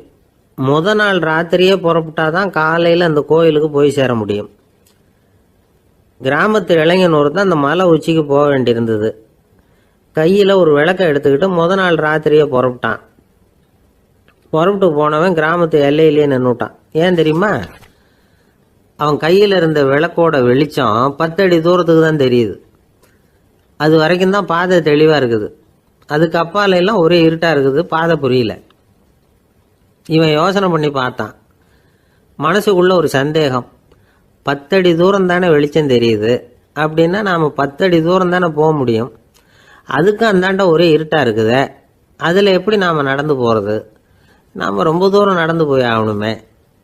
அப்படிப்பட்ட நினப்பெல்லாம் அவனுக்கு வந்துட்டுது. இதுதான் அவன் மனசில் ஏற்பட்ட தயக்கம். இப்படி யோசிச்சுக்கிட்டே அந்த இளம் ஆசாமி புறப்பட்ட இடத்துலயே நின்றுகிட்டு இருக்கிறான். அந்த சமயத்தில் ஒரு வயசான பெரியவர் அந்த பக்கமாக வந்தார். அவர் கையில் இதை விட சின்னதாக ஒரு விளக்கு வச்சிருந்தார். அது எப்படின்னா அது ஒரு 5 அடி தூரத்துக்கு தான் வெளிச்சம் காட்டுது. அவ்வளவு சின்ன விளக்கு. அவரும் மலை உச்சிக்கு போகிறதுக்காக தான் வந்துகிட்டு இருக்கிறார். அவரை பார்த்து இவன் கேட்டான், என்ன பெரியவரே, இவ்வளவு சின்ன விளக்க வச்சுக்கிட்டு அவ்வளவு தூரத்துக்கு எப்படி மலையேற போறீங்க அப்படின்னு கேட்டான். நீ ஏன் இப்படி தயங்கிட்டே நிற்கிறேன்னு கேட்டார் பெரியவர். என்கிட்ட இருக்கிற விளக்கு 10 அடி தூரத்துக்கு தான் பாதையை காட்டுதுன்னா. இப்போ பெரியவர் சொன்னார், தம்பி, உன் கையில் இருக்கிற விளக்கு கொடுக்குற வெளிச்சத்தை வச்சு நீ முதல்ல 10 அடி தூரம் முன்னாடி போ. 10வது அடியில் போய் நின்றுக்கிட்டு பாரு, மறுபடியும் ஒரு 10 அடி தூரத்துக்கு பாதை தெரியும். இப்படி உன் கையில் இருக்கிற விளக்கு தொடர்ந்து வெளிச்சம் காட்டிக்கிட்டே இருக்கும். நீ முன்னேற முன்னேற அந்த வெளிச்சமும் முன்னேறும். அதனால எத்தனை கிலோமீட்டர் தூரம் வேணும்னாலும் நீ இந்த 10 அடி தூரம் வெளிச்சத்தை வச்சுக்கிட்டே நீ போயிடலாம், புறப்படு அப்படின்னார். இப்போதான் அந்த பெரியவர் சொன்னது இளைஞனுக்கு பளிச்சுன்னு புரிஞ்சுதான். உடனே உற்சாகமாக புறப்பட்டான், உச்சிக்கு போய் சேர்ந்தான். இந்த கதையிலேருந்து நாம் புரிஞ்சுக்க வேண்டியது என்ன தெரியுமா? நீண்ட கால திட்டம் ஒன்று போடும் பொழுது நமக்கு முன்னாடி இருக்கிறத மறந்துட்டு மனசை போட்டு குழப்பிக்க கூடாது. உங்கள் கையில் என்ன இருக்கோ அதுலேயே உங்கள் எதிர்காலம் மறைஞ்சிருக்குது. கண் முன்னாடி தெரியறத வச்சு ஆரம்பிங்க, போக போக வழி தானா புலப்படும் அப்படிங்கிறார் ஒரு பெரியவர். பெரிய பயணங்களையெல்லாம் இப்படி தான் நடத்த வேண்டியிருக்கும். ஒவ்வொரு அடியாக எடுத்து வச்சா ஓடி போய் சேர்ந்து விடலாம். மலைச்சு போய் நின்றுட்டா நின்றுக்கிட்டே இருக்க வேண்டியது தான். நம்ம ஆள்லாம் ரொம்ப மோசமான இருக்கிறாங்க. ஒருத்தன் அப்படி தான் நீண்ட தூர பிரயாணம் ஒன்று புறப்பட்டான். ரயில் போய்கிட்டே இருந்தது. கொஞ்சம் தூரம் போச்சு, பாதி வழியில் கையில் வச்சுருந்த டிக்கெட்டை காற்றுல விட்டுட்டான். ஐயோ என் டிக்கெட்டு போயிட்டுதே அப்படின்னு கத்த ஆரம்பிச்சிட்டான். பக்கத்தில் இருந்த பெரியவர் அவனை பார்த்து பரிதாபப்பட்டு, கவலைப்படாத தம்பி, போனா போகுது, வேற டிக்கெட் வாங்கிக்கலாம் அப்படின்னு ஆறுதல் சொன்னார். அதுக்கு அவன் சொல்கிறான், சார் நான் அதுக்காக அழலை, அந்த டிக்கெட்டு கிடைச்சா தானே நான் எந்த ஊருக்கு போகணுங்கிறது எனக்கு தெரியும் அப்படிங்கிறான். ஒரு அம்மா, அவங்களுக்கு 35 வயசு இருக்கும். குடும்பத்தில் எந்த கஷ்டமும் இல்லை. இருந்தாலும் காரணம் இல்லாமல் பிள்ளைங்க பேரில் கோவப்படுறது, எரிஞ்சு விடுறது அவங்க வழக்கம். பிள்ளைங்க அழும். உடனே அவங்க மனசும் சங்கடப்படும். இன்னொரு அம்மா, நல்ல வேலையில் இருக்கிறவங்க, வாரத்துக்கு ஒரு தடவையாவது தலைவலி வந்துடும். இவங்களுக்கெல்லாம் உடம்புல எந்த கோளாறும் இல்லை, மனசு மட்டும் சரியாக இருக்காது. தூக்க மாத்திரை கையில் வச்சுருப்பாங்க. 30-35 வயசுடைய பெண்களுக்கு சர்வசாதாரணமாக காணப்படுகிற மனக்கோளாறு இது. இதுக்கு பேர் மனவாட்டம், டிப்ரெஷன், மனமடிவு அப்படின்னு சொல்லலாம். இந்த நோய்க்கு அறிகுறி என்ன தெரியுமா? மனசில் வருத்தமான உணர்வு இருக்கும். அடிக்கடி அழலாம் போல தோணும். முன்னால எல்லாம் எந்தெந்த செயலில் ஆர்வம் இருந்ததோ அதெல்லாம் குறைஞ்சிரும், அல்லது சுத்தமாகவே ஆர்வம் இல்லாமல் போயிடும். சில பெண்கள் இளம் வயசில் பக்கத்தில் இருக்கிறவங்க கிட்ட கலகலப்பாக பேசுவாங்க, வீட்டை அலங்கரிக்கிறதுல ஆர்வம் இருக்கும். இப்போ அதுல எல்லாம் ஆர்வம் இல்லாமல் போயிடும். எந்த வேலை செஞ்சாலும் சீக்கிரம் களைப்பு அடைஞ்சுடுறது மாதிரி ஆகிடும். நமக்கு யாருமே உதவியாக இல்லை, நம்ம எல்லாரும் கை விட்டுட்டாங்க போல இருக்குதே அப்படிங்கிற உணர்வுலாம் உண்டாகும். தன்னைத்தானே குறை சொல்லிக்குவாங்க. நாம் தப்பு பண்ணிவிட்டோம் போல இருக்குதே அப்படின்னு தோணும். குற்றம் பண்ணிட்டதா நினச்சி கஷ்டப்படுவாங்க. பசி இருக்காது, தூக்கத்தில் தொந்தரவு இருக்கும். அடிக்கடி செத்து போடலாங்கிற உணர்வு வரும். தற்கொலை பண்ணிக்கலாங்கிற எண்ணம் உண்டாகும். சில பேர் தற்கொலை முயற்சியில் கூட ஈடுபடுவாங்க. சில பேருக்கு பலவிதமான உடல் வலிகள் இருக்கும், பலவீனம் இருக்கும், சீக்கிரமாக களைப்படைஞ்சு போடுவாங்க. இதெல்லாம் மனவாட்ட நோய்க்கான தன்மைகள். இந்த மனவாட்டம், அதாவது டிப்ரெஷனை 2 வகையாக பிரிக்கலாமா. ஒன்று தானாக உண்டாக்கிக்கிறது, இன்னொன்று எதிர் விளைவை உண்டு பண்ணுகிற அல்லது நரம்பு சம்பந்தப்பட்ட டிப்ரெஷன். தானாக உண்டாக்கிக்கிற மனவாட்ட நோய் இருக்கு பாருங்க, அதுக்கு ஏதாவது சூழ்நிலை காரணமாக இருக்கலாம், அல்லது இல்லாமலும் போகலாம். மூளையில் டொப்பாமைன் அல்லது செரட்டோனின் இதோட அளவு குறையும் பொழுது இந்த டிப்ரெஷன் உண்டாகுது. இதுக்கு ஓரளவு பிறவி காரணங்கள் கூட இருக்கலாம். குடும்பத்தில் வேற சிலருக்கும் வரலாம். பாதிக்கப்பட்ட பெண்ணை பார்க்கறதுக்கு பலவீனமாக தெரியும், கடுமையான குற்ற உணர்வு இருக்கும், தனியாக இருக்கிறதுக்கு ஆசைப்படுவாங்க, நடு ராத்திரியில் எழுந்திரிச்சு உட்காந்து கஷ்டப்பட்டுக்கிட்டு இருப்பாங்க, கொடூரமான முறையில் தற்கொலை பண்ணிக்க முயற்சி பண்ணுவாங்க, தீ வச்சுக்கிறது, அமிலத்தை குடிக்கிறது, தூக்கில் தொங்குறது. இப்படி தானாக வரவழைச்சிக்கிற மனவாட்ட நோய் மறையக்கூடிய நோய். ஒரு தடவை வந்தால் 3லேருந்து 6 மாதம் வரைக்கும் நீடிக்கும். இடைப்பட்ட காலங்களில் நோயாளி இயல்பாக இருப்பார். எதிர் விளைவை உண்டு பண்ணுகிற அல்லது நரம்பு சம்பந்தப்பட்ட மனவாட்ட நோய் எப்படின்னா, கணவன் மனைவி, மாமியார் மருமகள், இப்படிப்பட்ட உறவு முறை பிரச்சனைகள், தோல்விகள், எரிச்சல்கள், ஆபீஸ் பிரச்சனை, இப்படிப்பட்ட சூழ்நிலையால் உண்டாகிறது. எல்லாத்துக்கும் மருந்து இருக்குது, மார்க்கம் இருக்குது, கவலைப்பட வேண்டியதில்லை, தைரியமாக இருக்கணும். உளவியல் மருத்துவம் இதுக்கு ரொம்ப உபயோகமாக இருக்கும். சில பெண்களை பாருங்கள், அவங்க எதுக்கும் அலட்டிக்கிறது இல்லை. ஒரு அம்மா அப்படி தான் தன்னுடைய கணவனை அழைச்சிக்கிட்டு ஒரு மனநோய் மருத்துவர்கிட்ட வந்தாங்க. டாக்டர், எங்கள் வீட்டுக்காரர் திடீர்னு ஒரு மாதிரி ஆயிட்டார், வித்தியாசமாக நடந்துகிறார். எப்படின்னா, இவர் தன்னையே ஒரு ஒட்டடை பூச்சியாக நினச்சிக்கிட்டு இருக்கிறார். அப்படி நினச்சிக்கிட்டு தன்னுடைய தலையாலேயே வீட்டில் உள்ள ஒட்டடையெல்லாம் தொடச்சிக்கிட்டு இருக்கிறார் அப்படின்னாங்க. எவ்வளவு நாளாக அப்படி இருக்குதுன்னு கேட்டார் டாக்டர். 1 வாரமாக அப்படி இருக்குது அப்படின்னாங்க அந்த அம்மா. அப்படின்னா முன்னாடியே ஏன் அழைச்சிட்டு வரல அப்படின்னு கேட்டார் டாக்டர்.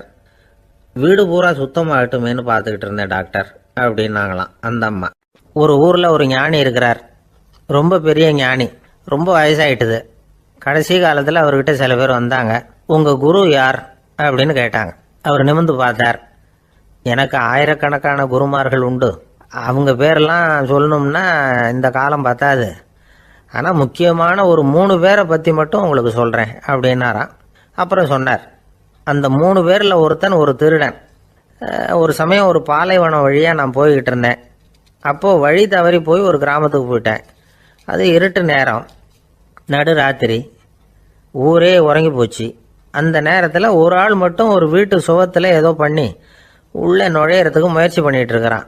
அவங்கிட்ட போய் நான் இன்னைக்கு இங்கே எங்கே தங்க முடியும் அப்படின்னு கேட்டேன். அதுக்கு அவன், இந்த ராத்திரி வேளையில் அது ரொம்ப சிரமம், ஒரு திருடனோட உங்களால் தங்க முடியும்னா நீங்கள் என்னோட தங்கலாம் அப்படின்னா. நான் அவங்க கூட 1 மாதம் தங்கியிருந்தேன்.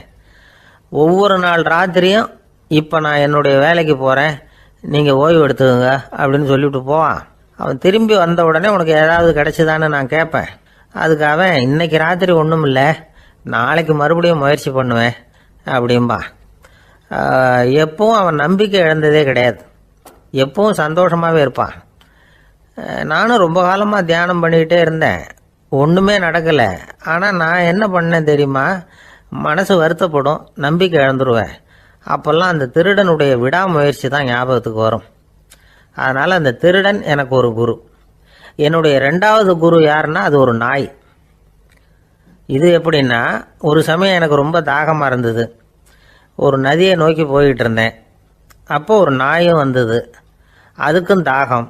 ஓடி வந்து ஆற்றை பார்த்தது. அதோட நிழல் வந்து ஆற்றுல தெரிஞ்சது. அதை பார்த்ததும் பயந்துட்டுது. அதாவது அது தன்னுடைய சொந்த உருவத்தையே கண்டு பயந்தது. அதை பார்த்து குறைக்குது, திரும்பி ஓடிச்சு. ஆனால் அதுக்கு தாகம் அதிகமாக இருந்ததுனால அது மறுபடியும் திரும்பி வந்தது. பார்த்தா மறுபடியும் தண்ணியில் நாயோட உருவம் தெரியுது. இப்படி சில தடவை பண்ணிச்சு. இருந்தாலும் கடைசியில் தண்ணியில் குதிச்சுட்டுது துணிஞ்சி. இப்படி குதித்த உடனே அதோட உருவமும் மறைஞ்சுட்டுது. இதை பார்த்தேன். நான் என்ன புரிஞ்சுக்கிட்டேன்னா, எவ்வளவுதான் பயம் இருந்தால் கூட ஒருத்தன் தைரியமாக காரியத்தில் இறங்கணும் அப்படிங்கிறத புரிஞ்சுக்கிட்டேன்.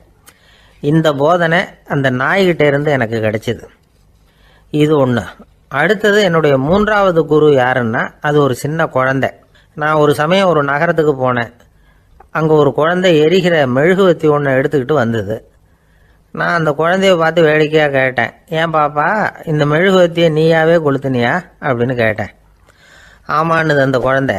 சரி, இந்த மெழுகுவத்தி முன்னாடி எரியாமல் இருந்தது, இப்போ எரியுது. இந்த மெழுகுவத்திக்கு வெளிச்சம் எங்கேருந்து வந்தது, அதை எனக்கு காட்ட முடியுமா அப்படின்னு கேட்டேன் அந்த குழந்தைகிட்ட. இதுக்கு அந்த குழந்தை சிரிச்சுக்கிட்டு அந்த மெழுகுவத்தியை ஊதி அணைச்சுட்டுது. அதுக்கப்புறம் என்னை பார்த்து கேட்டுது, இப்போ இந்த மெழுகுவத்தியின் வெளிச்சம் போனதை பார்த்தீங்க இல்லையா, அது எங்கே போச்சுன்னு எனக்கு சொல்லுங்க அப்படின்னுது. அந்த குழந்தை இப்படி கேட்டதும் என்கிட்ட இருந்த ஆணவம் அழிஞ்சுட்டுது. நான் படித்ததெல்லாம் அந்த வினாடியில் சுக்கு நூறாக போயிட்டுது. என்னுடைய முட்டாள்தனத்தை நான் உணர்ந்தேன் அப்படின்னு இவ்வளவும் அந்த ஞானி விவரமாக சொன்னாராம். அதனால் நாம் இன்னார்கிட்டே இருந்து தான் இதை கற்றுக்கணுங்கிறது இல்லை, யாருக்கிட்டே இருந்தும் எதையும் கற்றுக்கலாம். நம்மால் ஒருத்தன் ஒரு நாய் வளர்த்துக்கிட்டு இருந்தான். அந்த நாய்க்கு வால் கிடையாது. யாரோ ஏற்கனவே வெட்டி எடுத்துட்டாங்க. இந்த நாய் தான் சார் எனக்கு குரு, அதுகிட்டே இருந்து கூட நான் பாடம் கற்றுக்கிட்டு இருக்கிறேன் அப்படின்னா. அப்படி என்ன கற்றுக்கிட்டேன் இந்த வால் இல்லாத நாய்கிட்டே இருந்து அப்படின்னு கேட்டோம். நாம் யாருக்கிட்டையும் வாலாட்டக்கூடாது அப்படிங்கிற பாடத்தை அதுகிட்டே இருந்து தான் நான் கற்றுக்கிட்டேன் அப்படின்னா. இந்த உலகத்தில் எவ்வளவோ உயிரினங்கள் இருக்குது, ஒவ்வொன்றும் ஒவ்வொரு விதமாக சண்டை போடுது. இப்போ 2 மாடு சண்டை போட்டுக்குதுன்னு வச்சுங்க, என்ன பண்ணும், 2 முட்டிக்கும். அதுக்கு சண்டை போடுறதுக்கு ஆயுதமாக உபயோகப்படுறது அதோட கொம்பு. 2 சேவல் சண்டை போட்டுக்குதுன்னு வச்சுங்க, அதுக்கு ஆயுதமாக உபயோகப்படுறது அதோட கால் நகம். காலால் தான் அது ஒன்றோட ஒன்று சண்டை போட்டுக்கும். ஆனால் 2 மனுஷன் சண்டை போட்டுக்கிறான்னு வச்சுங்க, இவன் இன்னதை தான் ஆயுதமாக உபயோகப்படுத்துவான்னு குறிப்பிட்டு சொல்ல முடியாது. கல்லை எடுப்பான், கத்தி எடுப்பான், துப்பாக்கி எடுப்பான், என்ன வேணாலும் பண்ணுவான். வாயால் திட்டுவான், கையால் அடிப்பான், காலால் உதைப்பான், சகலகலாக வல்லவன். விலங்குகள்லாம் பொதுவாக வாயை சாப்பிட்றதுக்கு மட்டும்தான் உபயோகப்படுத்துது.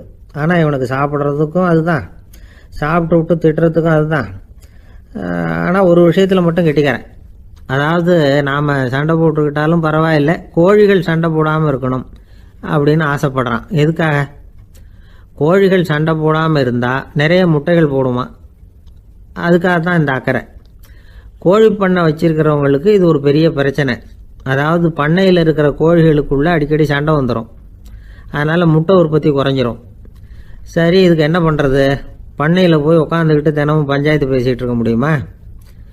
அமெரிக்காவில் கோழி பண்ணை வச்சிருக்கிற ஒருத்தர் இதை பற்றி யோசனை பண்ணி பார்த்தாராம். ஒரு வழியையும் கண்டுபிடிச்சிருக்கார். கோழிக்கெல்லாம் மூக்கு கண்ணாடி மாட்டி விட்டுட்டோம்னா அது சண்டை போடுற குணம் குறைஞ்சிரும், முட்டை அதிகமாகிடும். அந்த கண்ணாடியில் உள்ள லென்ஸு சிவப்பு நிறத்தில் இருக்கணும், அவ்வளவுதான் அப்படின்னு அவர் கண்டுபிடிச்சாராம். இது ஏற்கனவே நடைமுறையில் கண்டுபிடிக்கப்பட்ட ஒரு விஷயம். ஆனால் எல்லா கோழிக்கும் சிவப்பு மூக்கு கண்ணாடி எப்படி மாட்டி விடுறது? அப்படியே மாட்டி விட்டாலும் அது நழுவாமல் இருக்கணுமே. இப்போ நாமெல்லாம் நடு விரலால் மூக்கு கண்ணாடி நடுவில் தொட்டு அப்படி ஸ்டைலாக சரி பண்ணிக்கிறோம். அது மாதிரி கோழி எப்படி சரி பண்ணிக்கும்? இதுதான் பிரச்சனை. இதுக்கு அவர் என்ன வழி கண்டுபிடிச்சாருன்னா, கோழிக்கெல்லாம் மூக்கு கண்ணாடிக்கு பதிலாக விழியொட்டு வில்லைகள், கான்டாக்ட் லென்ஸ், அதை பொருத்தி விட்டா என்ன அப்படின்னு யோசனை பண்ணார். அதே மாதிரி பண்ணார். அதே மாதிரி செஞ்சு பார்த்தார், வெற்றி. அதுக்கப்புறம் கோழியெல்லாம் சண்டை போட்டுக்கலையாம், சமாதான பிரியர்கள் ஆகிட்டு தான்.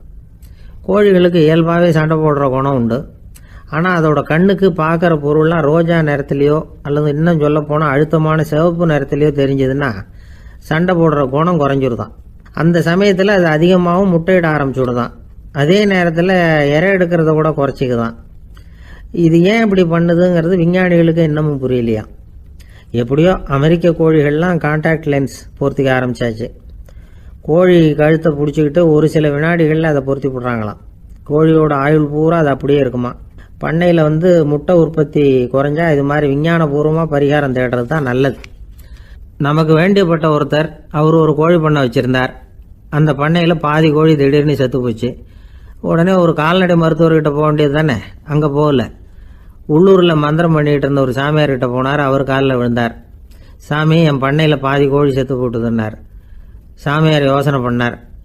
சரி, பண்ணையில் வாசப்படி கிழக்கு பக்கமாக வச்சுருக்கியா மேற்கு பக்கமாக வச்சுருக்கியான்னு கேட்டார். கிழக்கு பக்கமாக இருக்குன்னார் அவர். அதுதான் தப்பு, மேற்கு பக்கமாக அதை மாற்று சரியாக போடும்னாராம். அதே போல் இவர் போய் மாற்றிவிட்டார். அப்பவும் பாதி செத்து போச்சு. மறுபடியும் சொன்னார், சாமி மறுபடியும் பாதி கோழி செத்து போட்டுதேன்னார். சரி, கூரை எப்படி போட்டிருக்க? ஓடு போட்டிருக்கியா இல்லை கீத்து போட்டிருக்கியான்னார். ஓடு போட்டிருக்கேன்னாராம் அவர். அதுதான் தப்பு, கீத்து போட்டுரும் சரியாக போடும்னாராம். சரின்னு போய் அதையும் மாற்றி பார்த்தார். மறுபடியும் போயிட்டுது, கோழி செத்து போச்சு. வந்தார். மறுபடியும் பாதி செத்து போச்சு சாமின்னு வந்தார். இவரும் யோசனையை மாற்றி மாற்றி சொல்லிகிட்டே இருக்கிறார். இப்படி அவரும் மாற்றி மாற்றி பார்த்தார். 6வது தடவையாக அவரை தேடிட்டு வந்தார். அந்த சமயத்தில் இவர் ரொம்ப தீவிரமாக யோசனை பண்ணி பார்த்துட்டு, அது சரிப்பா, நீயும் என்கிட்ட சளைக்காமல் வந்துக்கிட்டு இருக்கிற, நானும் யோசனை சொல்லிகிட்டு இருக்கேன். இப்போவும் உங்ககிட்ட சொல்கிறதுக்கு என்கிட்ட யோசனை நிறையா இருக்குது. ஆனால் சோதிக்கிறதுக்கு உங்ககிட்ட கோழி இல்லையே, என்ன பண்ணுறது அப்படின்னாராம் இவர். ஒரு ஊரில் ஒரு பெரிய ஞானி இருந்தார். அவர் படுக்கையில் இருந்தார். இன்னும் கொஞ்ச நேரம்தான் அவர் இந்த உலகத்தில் இருக்க போகிறார். அவரை சுற்றி ஏகப்பட்ட கூட்டம். ஏற்கனவே அவருடைய உபதேசங்களை கேட்டவங்க பல பேர் அவரை சுற்றி நிற்கிறாங்க. அந்த ஞானி மெதுவாக கண்ணை திறந்து பார்க்குறார். எல்லாரும் அவருடைய கடைசி வார்த்தையை கேட்கறதுக்காக அவளோட காத்துக்கிட்டு இருக்கிறாங்க. அந்த ஞானி மெதுவாக பேச ஆரம்பித்தார். நான் என்னுடைய வாழ்நாள் பூராவும் உங்களுக்கு நிறைய போதனைகள் சொல்லிக்கிட்டு இருக்கிறேன். பேரானந்தம், மகிழ்ச்சி, தியானத்தன்மை, இதை பற்றியெல்லாம் சொல்லியிருக்கிறேன். இப்போ நான் வேற ஒரு கரைக்கு போய்கிட்டு இருக்கிறேன். நான் இனிமேல் இந்த கரையில் இருக்க மாட்டேன். நீங்கள் நான் சொன்னதையெல்லாம் கேட்டீங்க, ஆனால் எதையும் நீங்கள் நடைமுறைப்படுத்தி பார்க்கல. எல்லாம் கேட்டதோடு சரி, அதோடு விட்டுவிட்டீங்க. அப்புறம் அதை தள்ளி போட்டுக்கிட்டே வந்துட்டீங்க. மேலும் அதை தள்ளி போடுறதுல எந்த பிரயோஜனமும் கிடையாது. இப்போ நான் போய்கிட்டு இருக்கிறேன். உங்களில் யாராவது என்னோட வர்றதுக்கு தயாரா அப்படின்னு கேட்டார். அவ்வளவுதான். யாரும் வாயை திறக்கல. ஒரே மௌனம், சத்தமே இல்லை. ஒருத்தர் பார்த்துக்கிட்டே நிற்கிறாங்க. அந்த கூட்டத்தில் ஒரு ஆள் அந்த ஞானி கூடவே 40 வருஷத்துக்கு மேலே இருந்திருக்கிறான். அவனும் வாயை திறக்காமல் இன்னொருத்தன் முகத்தை பார்த்துக்கிட்டே நிற்கிறான். இந்த சமயத்தில் பின்னாடி நின்றுட்டு இருந்த ஒருத்தன் கையை தூக்கினான். ஞானி அவனை பார்த்தார். சரி, ஒருத்தனுக்காவது நம்மோட வர்றதுக்கு தைரியம் இருக்குது அப்படின்னு நினைச்சார். ஆனால் அந்த ஆள் என்ன சொன்னான் தெரியுமா? ஐயா, நீங்கள் கேட்குறப்போ நான் உடனே எழுந்திருக்கல, கையை மட்டும்தான் தூக்கினேன். என்ன காரணம்னா, நான் எப்படி அடுத்த கரைக்கு சேர்றதுங்கிறது தெரிஞ்சுக்கிறதுக்காக தான். அந்த விவரத்தை மட்டும் இப்போ உங்ககிட்ட இருந்து நான் தெரிஞ்சுக்க ஆசைப்படுறேன். ஏன்னா இப்போ நான் உங்கள் கூட வர்றதுக்கு தயாராக இல்லை. எவ்வளவோ காரியங்களை நான் இன்னும் இங்கே முடிக்க வேண்டியிருக்குது. வீட்டுக்கு ஒரு விருந்தினர் வந்திருக்கிறார். என்னுடைய இளைய மகனுக்கு கல்யாணம் பண்ணி வைக்கணும். அதனால் இன்றைக்கி உங்கள் கூட வர முடியாது. அது மட்டும் இல்லை, இப்போ உங்கள் கூட அடுத்த கரைக்கு வந்தால் திரும்பி வர முடியாதுன்னு வேறு சொல்கிறீங்க. அதனால் இப்போ நான் வரல.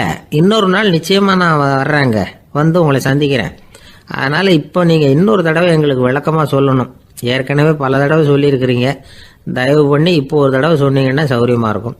அந்த அடுத்த கரையை அடையிறது எப்படி, இப்போ ஒரு தடவை அதை விளக்கமாக சொல்லிட்டீங்கன்னா நல்லா ஞாபகப்படுத்திக்குவேன். அது சரியான சமயம் வர்றப்போ இது எனக்கு உதவியாக இருக்கும் அப்படின்னு நானா. ஆனால் உண்மை என்ன தெரியுமா, அந்த சரியான சமயம் வரவே இல்லை அப்படிங்கிறது தான் உண்மை. இப்படி அந்த கதை முடியும். இந்த கதை அந்த ஒரு ஆளுக்கு மட்டும் இல்லை, கிட்டத்தட்ட எல்லாருக்குமே அது பொருந்தும் அப்படிங்கிறாங்க விவரம் தெரிஞ்சவங்க.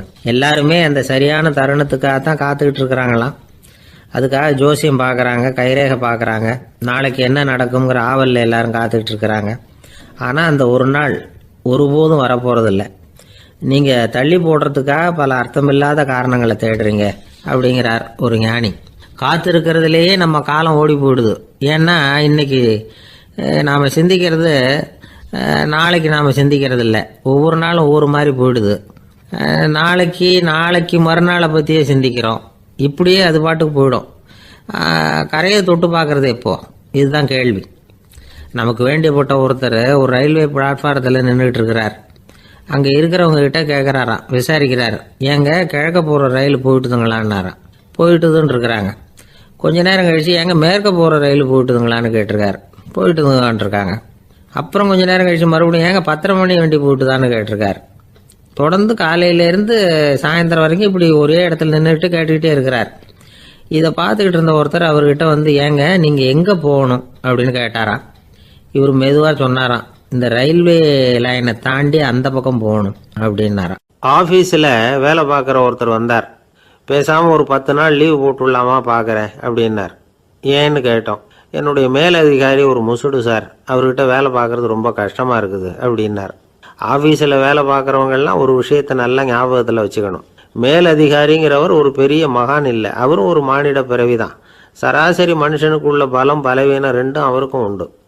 அதனால் அவரை கொஞ்சம் அனுசரித்து போகிறதுக்கு பழகிறது தான் நல்லது. மேலதிகாரிகளில் பல வகை உண்டு. அதில் முக்கியமாக 3 வகை.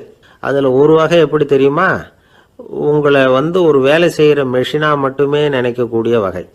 இவங்கெல்லாம் எப்படின்னா, எங்கேயாவது வெளியூர் போயிருந்தா கூட அங்கேருந்து ஃபோன் பண்ணுவாங்க, அந்த வேலை என்னாச்சு, இந்த வேலை என்னாச்சு அப்படின்னு. இவங்களுக்கெல்லாம் உங்கள் நலனை பற்றியோ உங்கள் குடும்பத்தை பற்றியோ அக்கறை இருக்காது. நீங்கள் சொல்கிற யோசனை எதுவும் இவங்ககிட்ட எடுபடாது. கொடுத்த வேலையை பாரு, நீ எனக்கு புத்தி சொல்ல வேணாம் அப்படிம்பாங்க. இவங்களை அனுசரித்து போகிறதுக்கு ஒரே வழி, இவங்க எதை சொன்னாலும் சரின்னு சொல்லிவிட்டு வேலையை கவனிக்க வேண்டியது தான். இவங்ககிட்ட வேற எந்த கேள்வியும் கேட்டுக்கிட்டு இருக்கக்கூடாது. ஆமாம் சாமி போடுறது கௌரவ குறைச்சல் இல்லை, அது ஒரு அலுவலக சௌகரியம், அவ்வளவுதான். இன்னொரு வகையான மேலதிகாரிகள் எப்படி தெரியுமா, இவங்கெல்லாம் ஆஃபீஸ் வேலையை பற்றி அதிகமாக கவலைப்பட்டுக்கிட்டு இருக்க மாட்டாங்க. தங்களுடைய சொந்த இமேஜ் பாதிக்கப்படக்கூடாதுங்கிறதுலையே கவனமாக இருப்பாங்க. இவங்கெல்லாம் அடிக்கடி உங்கள் நலனை விசாரிப்பாங்க. அதே மாதிரி நீங்களும் அவரை விசாரிக்கணும்னு எதிர்பார்ப்பாங்க. இந்த ரக அதிகாரிகளுக்கெல்லாம் புது வருட வாழ்த்து அனுப்பலாம், பிறந்தநாள் வாழ்த்து அனுப்பலாம். அவருக்கு எங்கேயாவது ஒரு பாராட்டு விழா நடந்தால் முதல் வரிசையில் போய் உட்காந்து உங்கள் முகத்தை காட்டலாம். ஆஃபீஸ் வேலையை மட்டுமே பார்க்குற பணியாளர்கள் இது மாதிரி அதிகாரிகள்கிட்ட நல்ல பேர் வாங்க முடியாது. இன்னொரு வகையான மேலதிகாரிகள் உண்டு. அவங்க எப்படின்னா, ஆஃபீஸ் வேலையை பற்றியும் கவலைப்பட மாட்டாங்க, தனக்கு கீழே வேலை பார்க்குறவங்கள பற்றியும் கவலைப்பட மாட்டாங்க. எக்காரணம் கொண்டும் தன்னுடைய பொசிஷனுக்கு ஆபத்து வந்துடக்கூடாதுன்னே நினைக்கக்கூடியவங்க இவங்க. இவங்களால் கடுமையான வேலை செய்யவும் முடியாது, தீர்மானிக்கவும் முடியாது. எந்த முடிவையும் எடுக்காமல் அப்படியே தள்ளி போட்டுக்கிட்டே போயிடுவாங்க எல்லாத்தையும். இதனால் என்ன ஆகும்னா, இவருக்கு கீழே வேலை பார்க்குற உங்களுக்கு பொறுப்பு அதிகமாகிடும். இவங்ககிட்ட போய் பிரச்சனையை மட்டும் சொல்லி பிரயோஜனம் இல்லை, அதுக்கான முடிவுகளை நீங்களே சொல்லணும். அப்போ தான் இது மாதிரி அதிகாரிகள்கிட்ட நல்ல பேர் வாங்கலாம். அட்லீஸ்ட் கெட்ட பேர் வாங்காமலாவது காலம் தள்ளலாம். ஆஃபீஸில் வேலை பார்க்குறவங்க முக்கியமாக சில விஷயங்களை ஞாபகத்தில் வச்சுக்கணும். ஆஃபீஸில் நடக்கிற நல்லது கெட்டது எதுவாக இருந்தாலும் உடனடியாக மேலதிகாரிகிட்ட தெரிவிக்கிறது நல்லது. 3வது மனிதர் மூலமாக அதை அவர் தெரிஞ்சுக்கிறது அவ்வளவு நல்லதில்லை.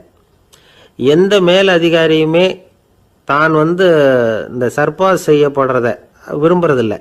அதனால் அவருக்கு தெரியாமல் மேலிடத்துக்கு மணி எழுதி போடக்கூடாது. அப்படி எழுதி போடுறவங்க சில பேர் இருக்கிறாங்க. நீங்களும் உங்கள் மேலதிகாரியும் தொழில் ரீதியாக ஒரே படிப்பு படித்தவராக இருக்கலாம். அப்படி இருந்ததுன்னா அட்ஜஸ்ட் பண்ணி போகிறது கொஞ்சம் கஷ்டம்தான். இதை மனசில் வச்சுக்கிட்டு நடந்துக்கணும். உங்களுக்கும் அவருக்கும் அபிப்பிராய பேதமா, அது அவருக்கும் உங்களுக்கும் உள்ள தனிப்பட்ட பிரச்சனை, அதை விளம்பரப்படுத்திக்கிட்டு இருக்கக்கூடாது. அது அவருடைய கோபத்தை கிளறும். உங்கள் மேலதிகாரி உங்கள் கூட படித்தவராக இருக்கலாம், அதுக்காக அவரை எல்லாருக்கும் முன்னாடி அடைய கிச்சாமி எப்படா இருக்க அப்படின்லாம் கேட்டுக்கிட்டு இருக்கக்கூடாது. பொதுவாக யாரும் அதை விரும்புறதில்லை. இவ்வளவையும் உங்கள் மனசில் வச்சுக்கிட்டு கொஞ்சம் சாமர்த்தியமாக நடந்துக்கிட்டீங்கன்னா ஆஃபீஸ் உங்களுக்கு அவஸ்தையாக இருக்காது, ஆனந்தமாக இருக்கும். ஒரு மேலதிகாரி தன்கிட்ட வேலை பார்க்குற ஒருத்தரை பற்றி ரொம்ப பெருமையாக சொன்னாராம். எங்கள் ஆஃபீஸில் எவ்வளவோ பேர் வேலை பார்க்குறாங்க, எல்லாரும் தினமும் ஏதாவது பிரச்சனைகளை சொல்லிகிட்டு இருப்பாங்க. ஆனால் இவர் ஒருத்தர் மட்டும்தான் இது வரைக்கும் என்கிட்ட எந்த பிரச்சனையும் சொன்னதே இல்லை. அவர் பாட்டுக்கு வருவார், வேலை பார்ப்பார், போயிடுவார் அப்படின்னாராம். நான் உடனே அவ்வளவு பெருமைக்குரிய அந்த ஊழியரை பார்த்து கேட்டேன், ஏன்பா உன்னுடைய மேலதிகாரிகிட்ட நீ எந்த பிரச்சனையும் கொண்டுகிட்டு போகிறதே இல்லையாமே அப்படின்னு கேட்டேன். அதுக்கு அவர் சொல்கிறாரு, ஆமாங்க, அது ஏன்னா அவரால் எந்த பிரச்சனையுமே தீர்க்க முடியாதுங்கிறது எனக்கு நல்லா தெரியும், அதனால் அப்படி செய்கிறேன், வேற ஒன்றும் இல்லை அப்படின்னார் ரொம்ப பொறுமையாக. ஒரே ஒரு ஊர், அந்த ஊருக்கு பேர் கொடையாளிப்பட்டி. அந்த பேருக்கு தகுந்த மாதிரி தான் அந்த ஊர் மக்களும். யார் என்ன கேட்டாலும் இல்லைன்னு சொல்லாமல் கொடுப்பாங்க. கொடையாளிகள் நிறைந்த ஊர். இனாமா மட்டும் இல்லை, கடனாகவும் பணம் கொடுப்பாங்க. யாருக்காவது அவசரமாக பணம் தேவைப்பட்டதுன்னு வச்சுக்கோங்க, அந்த ஊருக்கு போய் வாங்கிக்கலாம். பத்திரம் தேவையில்லை, சாட்சி தேவையில்லை, ஜாமீன் தேவையில்லை, எந்த உத்தரவாதமும் கேட்காம பணம் கொடுத்துருவாங்க. நம்மளால் ஒருத்தனுக்கு பணம் தேவைப்பட்டது, சொந்த பந்தமெல்லாம் கேட்டு பார்த்தா யாரும் கொடுக்குற வழியாக தெரியல. எல்லாரும் அவங்கவுங்க சௌரியத்தை பார்க்குறவங்க, அடுத்தவங்க சௌரியத்தை பற்றி கவலைப்படாதவங்க. இவன் எல்லாரையும் கேட்டு பார்த்துட்டு சோர்ந்து போய் உக்காந்துட்டான்.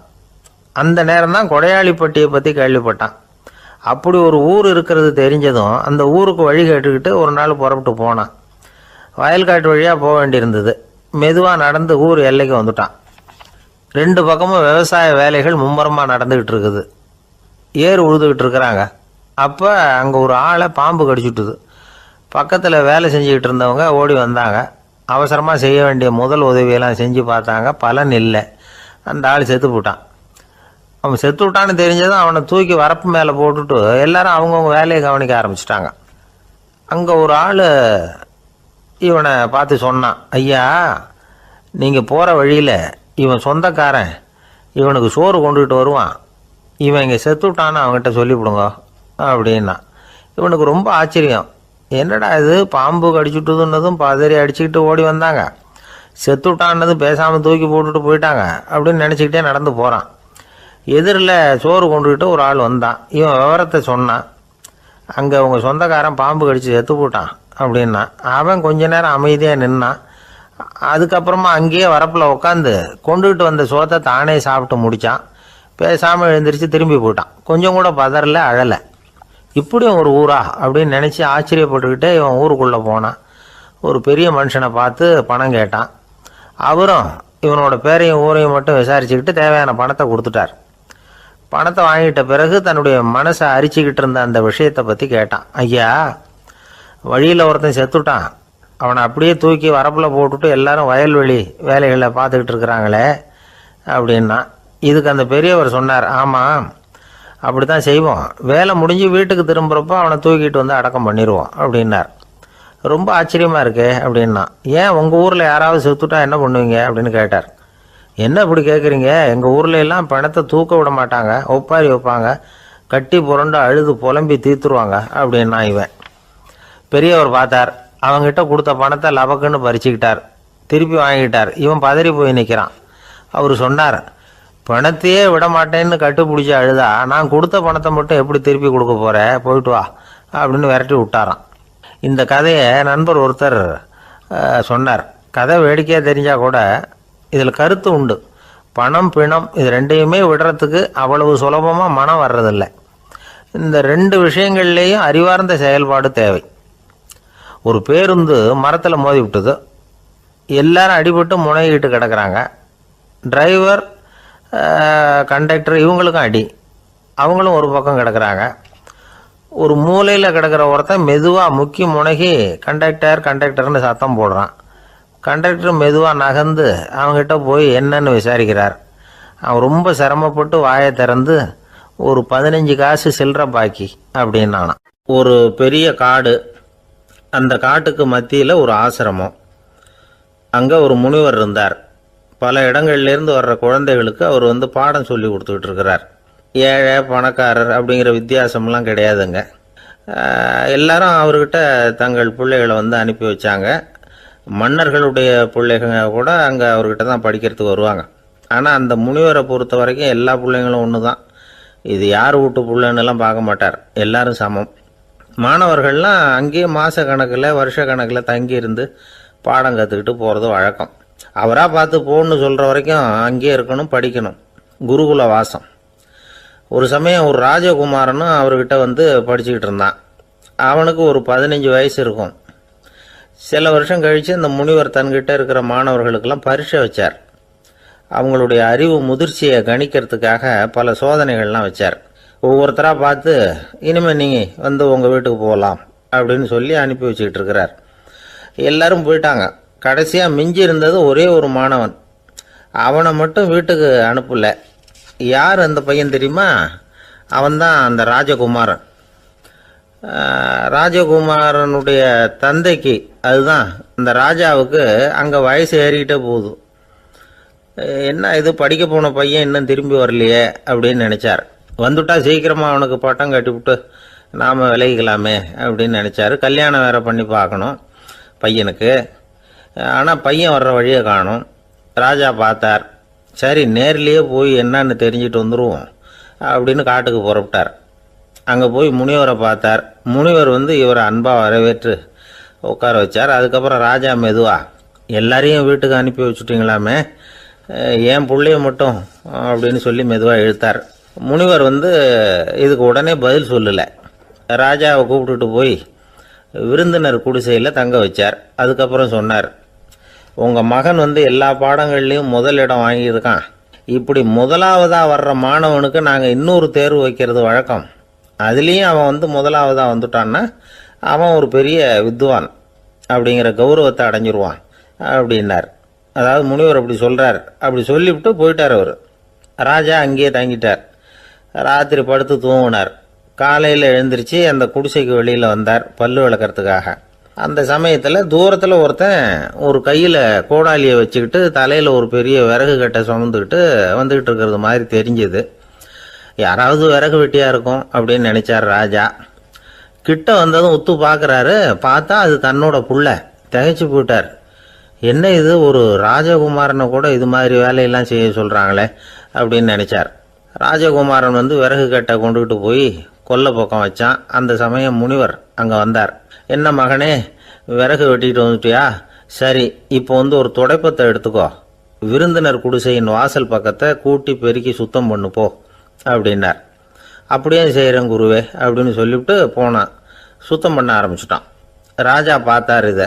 உடனே ஓடியாந்தார். மகனே, என்ன காரியம் பண்ணுற? துடப்பத்தை கீழே போடுனார். இப்போ அந்த ராஜகுமாரன் சொல்கிறான், தந்தையே, இது வந்து என்னுடைய குருதேவரோட உத்தரவு. இங்கே வந்து நான் ஒரு மாணவன்.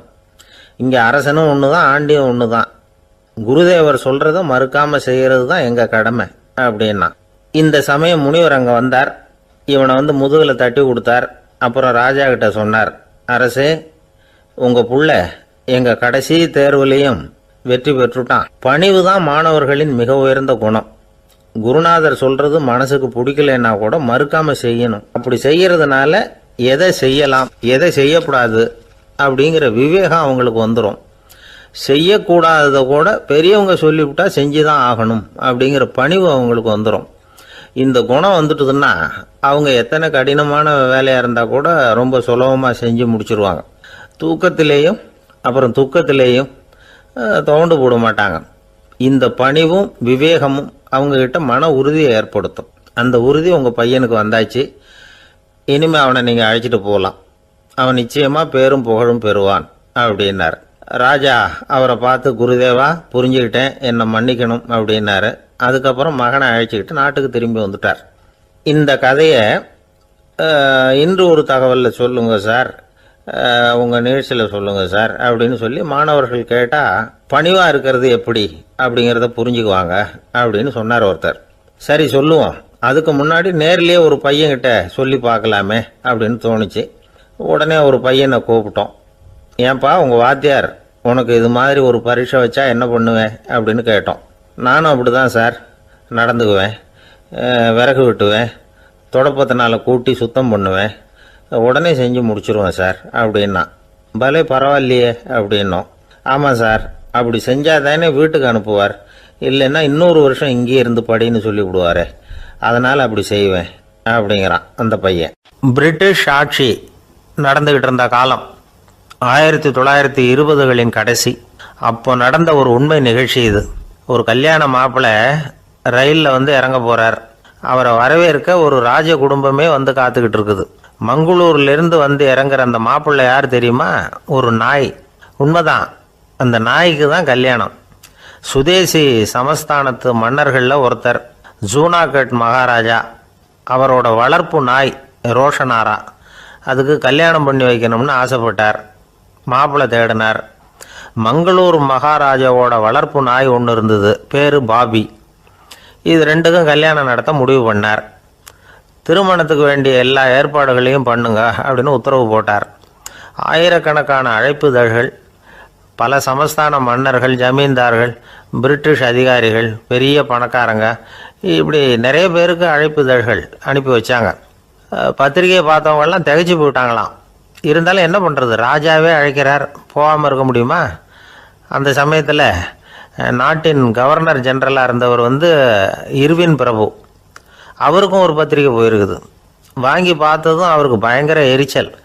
உடனே குப்பை தொட்டியில் போட்டுவிட்டாராம். மாட்சிமை தங்கிய பிரிட்டன் சக்கரவர்த்தியின் பிரதிநிதியான தன்னை கேவலம் ஒரு நாயின் திருமணத்துக்காக அழைக்கிறதா அப்படின்னு அவருக்கு ஆத்திரம். இருந்தாலும் கல்யாணம் பிரமாதமாக நடந்துதான். கல்யாணத்தன்னைக்கு பொண்ணுக்கு ஸ்பெஷல் குளியல், தண்ணீருக்கு பதிலாக வாசனை திரவியங்கள், பன்னீர், குளித்ததுக்கு அப்புறம் அலங்காரம், வைர மாலை, முத்து மாலை, ஏகப்பட்ட அலங்காரம். மாப்பிள்ளையை அழைக்கிறதுக்கு ரயில்வே ஸ்டேஷனில் ராஜ குடும்பமே காத்துக்கிட்டு இருக்குது. அவங்களோட வளர்ப்பு நாய்கள் 250. அத்தனை நாய்களுக்கும் பட்டு துணி போத்தி இருக்குது. முத்து வடங்கள் அணிவிச்சிருக்கிறாங்க. எல்லாம் ராஜ நாய்கள். அதுகளையும் வீதியில் நடக்க விடலையாம். அதுகளை சுமந்துக்கிட்டு போக அலங்கரிக்கப்பட்ட யானைகள் காத்துக்கிட்டு இருக்குதான். மாப்பிள்ளைக்கு வரவேற்பு எப்படி தெரியுமா? அது நடந்து வர்ற பாதை பூரா ரத்தன கம்பளம் விரிச்சிருக்குது. 2 பக்கமும் ராஜாங்க அதிகாரிகள் கைகட்டி நிற்கிறாங்க. அரசு படை வீரர்கள் அணிவகுப்பு மரியாதை செலுத்துகிறாங்க. அந்த நாய் ராஜ மரியாதையோடு நடந்து வருது. நகையெல்லாம் போட்டுக்கிட்டு வருது. திருமண மண்டபத்துக்கு சேருது. அங்கே கல்யாணம் அமோகமாக நடக்குது. இந்த திருமணத்தை முன்னிட்டு அந்த ஜூனாகட் சமஸ்தானத்துக்கு 3 நாள் விடுமுறை வேறு. கல்யாணத்துக்கு வந்திருந்தவங்களுக்கெல்லாம் ஏக தடபுடலாக விருந்து, நாட்டியம் எல்லாம் பிரமாதமாக நடந்து தான். இந்த கல்யாணத்தில் கலந்துக்க வந்திருந்த மற்ற சமஸ்தானத்து மன்னர்கள், தீவான்கள், அரச குடும்பத்தினர், இப்படி அவங்க 700 பேராம். அவங்க போகிறதுக்காக விசேஷ ரயில்கள்லாம் வேற விட்டுருக்காங்க. கல்யாணம் முடிஞ்சதும் அந்த நாய் தம்பதிகளோட பெரிய பெரிய மன்னர்கள்லாம் ஒன்றா உட்காந்து சாப்பிட்டாங்களாம். ஏர் கண்டிஷன் அறையில் அந்த தம்பதிகள் கொஞ்ச காலம் வாழ்ந்துருக்கிறாங்க. கொஞ்ச நாளில் மாப்பிள்ளைக்கு மரியாதை குறைய ஆரம்பிச்சுட்டுது. வெளியில் துரத்தி விட்டாங்களாம். அந்த பெண் நாய் மட்டும் ராஜ போகங்களை அனுபவித்து வந்து தான். இந்த கல்யாணத்தை பார்த்துட்டு தொடர்ந்து மற்ற சமஸ்தானத்து மன்னர்களும் நாய் திருமணங்கள் நடத்த ஆரம்பிச்சுட்டாங்களாம். இது உண்மையில் நடந்திருக்குது. இப்படி அது இருக்கட்டும். இப்போ நம்ம கதைக்கு வருவோம். ஒரு ராஜாவுக்கு ரொம்ப நாள் கழித்து ஒரு குழந்தை பிறந்து தான். அரண்மனை ஜோசியரை கூப்பிட்டுருக்கார் ராஜா. ஜோசியரே, என் மகன் வருங்காலத்தில் சிறந்த வாழ் வீரனாக வரணும்னு ஆசைப்படுறேன். வருவானாங்கிறத கொஞ்சம் பார்த்து சொல்லுங்களேன் அப்படின்னாராம். ஜோசியர் சொன்னார், மன்னா, உங்கள் புள்ள வாழ் வீரனாக வர்றது கஷ்டம். ஆனால் அவரும் உங்களை மாதிரியே நாய்க்குட்டிகள் பேரில் பிரியமாக இருப்பார். அதுகளுக்கு கல்யாணமும் பண்ணி வைப்பார் அப்படின்னாராம். அது எப்படி கண்டுபிடிச்சிங்க அப்படின்னு கேட்டிருக்கார் ராஜா. அரசே, உங்கள் பிள்ளைக்கு வாழ் மேலே உள்ள பிரியத்தை காட்டிலும் நாய் மேலே உள்ள பிரியம் அதிகங்கிறதுக்கான அறிகுறி இப்போவே தெரியுது. நல்லா கவனித்து பாருங்க. அவர் வாழ்ன்னு கத்துறாரு அப்படின்னாரு. கவனித்து பார்த்துட்டு அப்படி எனக்கு காதில் விழலையே அப்படின்னாராம் மன்னர். அதனால தான் சொன்னேன், அவர் கத்துறது வாழ்ன்னு கத்தலை, வள்ளுன்னு கத்திக்கிட்டு இருக்கார். அதனால தான் அப்படி சொன்னேன் அப்படின்னாராம் அரண்மனை ஜோசியர். உங்கள் பையன் எப்படி சார் இருக்கான் அப்படின்னு விசாரித்தார் ஒருத்தர். அவன் என்ன சார், எதை சொன்னாலும் காதில் வாங்க மாட்டேங்கிறான், அவன் பாட்டுக்கு போகிறான் வர்றான் அப்படின்னு சொல்லி அழுத்துக்கிட்டார் அப்பா. பெரியவங்க சொல்கிறத சின்ன பிள்ளைங்க கேட்கறது இல்லைங்கிறது ஒரு குறை. பெரியவங்க சொல்கிறது சின்ன பிள்ளைங்க காதிலேயே விழறது இல்லைங்கிறது ஒரு குறை. இது கொஞ்சம் சீரியஸான விஷயம், கவனித்து பார்க்கணும். ஒரு குழந்தைக்கு காது சரியாக கேட்குதா இல்லையா அப்படிங்கிறத நாம் தான் கவனித்து பார்த்து கண்டுபிடிக்கணும்.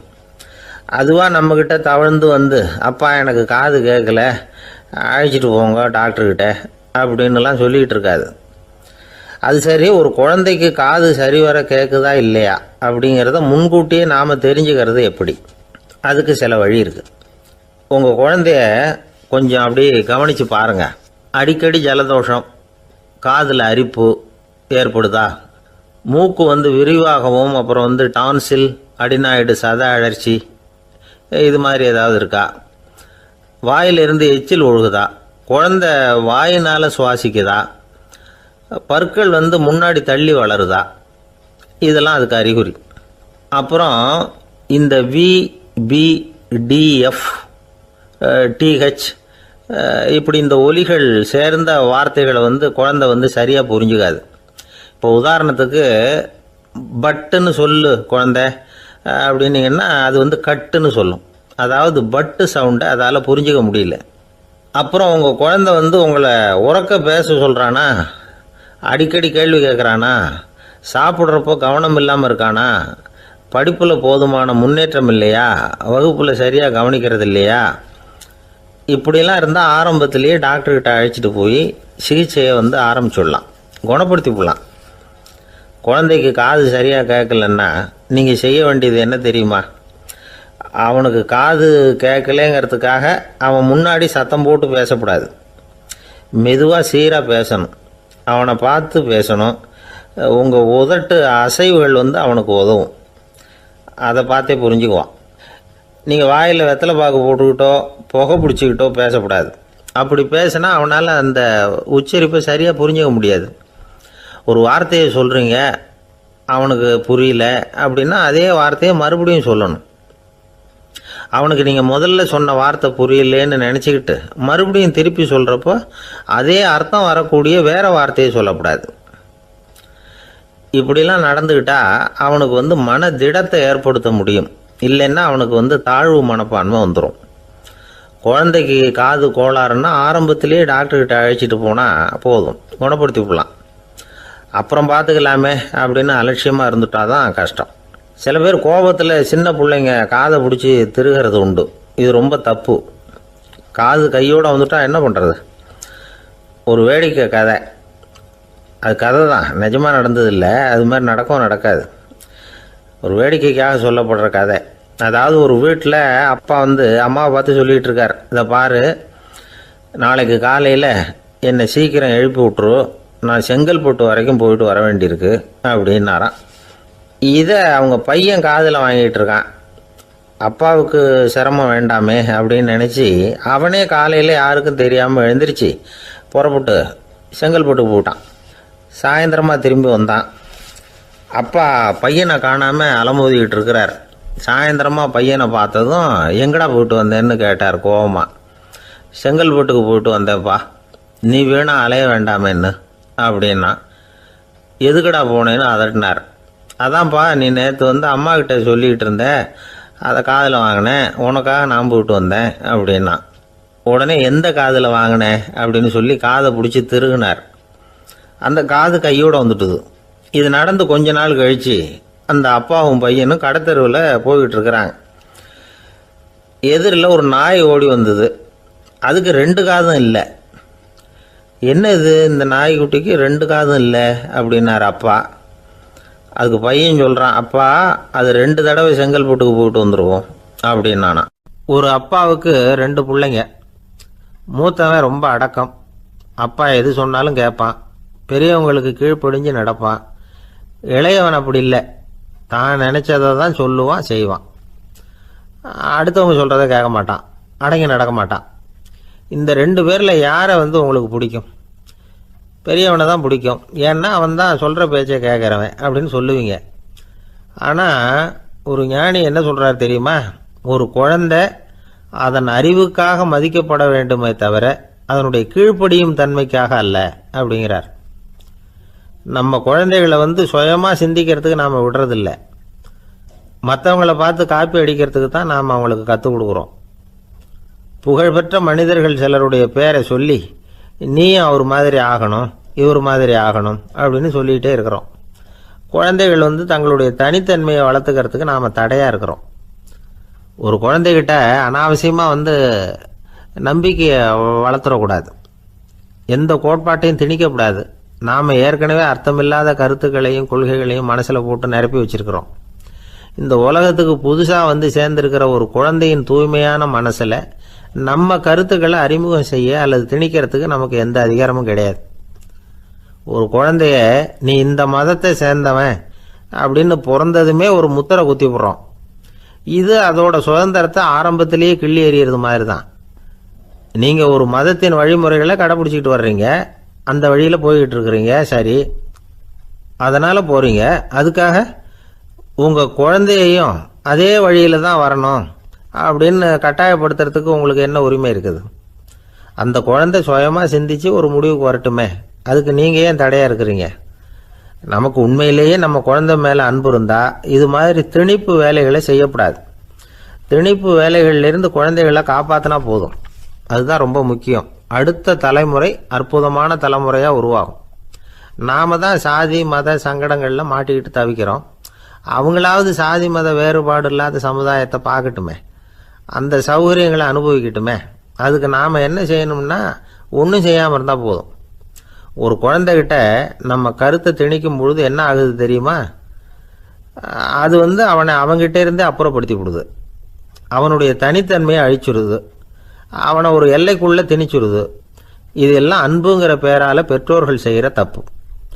இதெல்லாம் கேட்டுக்கிட்டு இந்த காலத்தில் அப்பா ஒருத்தர் சொன்னார், நான் கருத்துக்களை எல்லாம் என் பையன்கிட்ட திணிக்கிறது இல்லைங்க, ஆனால் அதிகமாக சாப்பிட சொல்லி கட்டாயப்படுத்துவேன் அப்படின்னார். உங்கள் வீட்டு சமையல் அவ்வளவு நல்லா இருக்குமான்னு கேட்டாங்க. நல்லா இருந்தால் நான் ஏன் அவனை சாப்பிட சொல்லி கட்டாயப்படுத்த போகிறேன் அப்படின்னார். ஒரு ஊரில் ஒரு மன்னன் இருந்தான், கொடுங்கோல் மன்னன். நிறைய தொந்தரவு பண்ணிக்கிட்டு இருந்தான்.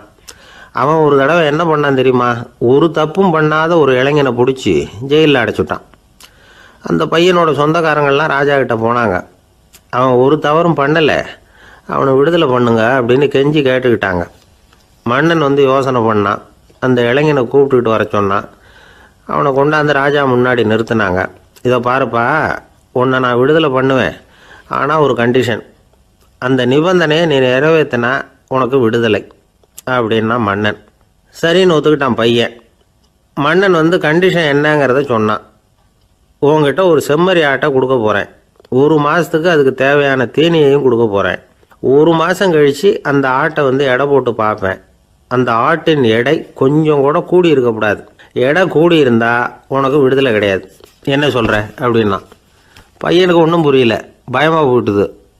குழம்பிக்கிட்டே நின்றுக்கிட்டு இருக்கிறான். சரி, ஒரு நாள் டைம் தரேன், நல்லா யோசனை பண்ணி பார்த்துட்டு நாளைக்கு உன் முடிவை சொல்லு அப்படின்னா மன்னன். பையன் கவலையோடு வெளியில் வந்தான். அங்கே ஒரு பெரியவர் நின்றுக்கிட்டு இருந்தார். அவர்கிட்ட விஷயத்தை சொன்னான். அந்த பெரியவர் இந்த பையனுக்கு காதோட காதாக ஒரு வழியை சொல்லி கொடுத்தார். அதை கேட்டதும் பையன் மறுபடியும் மன்னன் முன்னாடி வந்து நின்னா, உங்கள் நிபந்தனையை ஏற்றுக்கிறேன்னு சொன்னான். மன்னன் வந்து ஒரு ஆட்டுக்குட்டியையும் அதுக்கு 1 மாதத்துக்கு தேவைப்படுற தீவனத்தையும் கொடுக்கும்படியாக உத்தரவு போட்டான். கொடுத்தாங்க, ஓடிட்டு போயிட்டான். 1 மாதம் தினமும் தவறாமல் அந்த தீவனத்தை ஆட்டுக்குட்டிக்கு போட்டுக்கிட்டு இருக்கிறான். 1 மாதம் கழித்து அந்த ஆட்டை வந்து அரண்மனைக்கு ஓட்டிகிட்டு போனான். மன்னன் அதை எடை போட்டு பார்க்குறான், எடை கூடவே இல்லை, அப்படியே தான் இருக்குது. உடனே போட்ட நிபந்தனைப்படி அந்த இளைஞனை வந்து விடுதலை பண்ணிவிட்டான். சரி, ஆட்டுக்கு எடை கூடாமல் இருக்கிறதுக்கு அந்த பெரியவர் சொல்லி கொடுத்த யோசனை என்ன அப்படின்னா, அது வேற ஒன்றும் இல்லை. அந்த ஆட்டுக்கு எதிரில் அது கண்ணில் படுற மாதிரி ஒரு ஓநாயை கட்டி போட சொன்னார். அவ்வளவுதான். ஆட்டுக்கு ஓநாய்ங்கிறது பிறவி பகை. ஓநாயை பார்த்தா ஆடு நடுங்க ஆரம்பிச்சிரும், அவ்வளவு பயம். தினமும் அந்த ஆடு பயந்துக்கிட்டே தேனி சாப்பிட்டுது, எடை கூடல. அதுதான் ரகசியம். இது வந்து சின்ன பிள்ளைங்களுக்கான ஒரு கதை. இதிலேருந்து தெரிஞ்சுக்க வேண்டிய உண்மை என்னன்னா, நாமெல்லாம் சாப்பிட்றப்ப மனசும் உடம்பும் அமைதியாக இருக்கணும். அப்போ தான் அது உடம்புல ஒட்டும். அவசரத்துலையும் பயத்துலையும் சாப்பிட்டா அது சரியாக ஜீரணமாகாது. இன்னொரு ராஜா இருந்தார். அவரும் ஒரு இளைஞனை ஜெயிலில் அடைச்சி விட்டார். விடுதலை பண்ணணும்னா ஒரு கண்டிஷன்னார். என்னன்னு கேட்டான். ஒரு ஆட்டுக்குட்டியை அவன் முன்னாடி கொண்டாந்து நிறுத்துவேன், நீ அதுக்கிட்ட ஒரு கேள்வி கேட்கணும், அதுக்கு சரியான பதிலை சொல்லணும். அப்படி செஞ்சுட்டா உனக்கு விடுதலைன்னார். இளைஞன் யோசனை பண்ணி பார்த்தான். சரின்னு ஒத்துக்கிட்டான். அது பிரகாரமே ஆட்டுக்குட்டியை பதில் சொல்ல வச்சுட்டான். என்ன நடந்தது தெரியுமா? ஆட்டுக்குட்டியை கொண்டாந்து நிறுத்தினாங்க. இவன் மெதுவாக அதுக்கிட்ட போனான். அது காதுகிட்ட போய் ஏப்ரலுக்கு அடுத்த மாதம் என்ன மாதம்னு கேட்டான். அது உடனே மேன்னு கத்திச்சு. இவன் விடுதலை ஆயிட்டான். ஆந்திர நாட்டில் ஒரு அரசர் இருந்தார். அந்த அரசர்கிட்ட ஒரு அமைச்சர் இருந்தார். அந்த அமைச்சர் பேர் ராயண பாஸ்கர். அவர் ஒரு பெரிய அறிவாளி.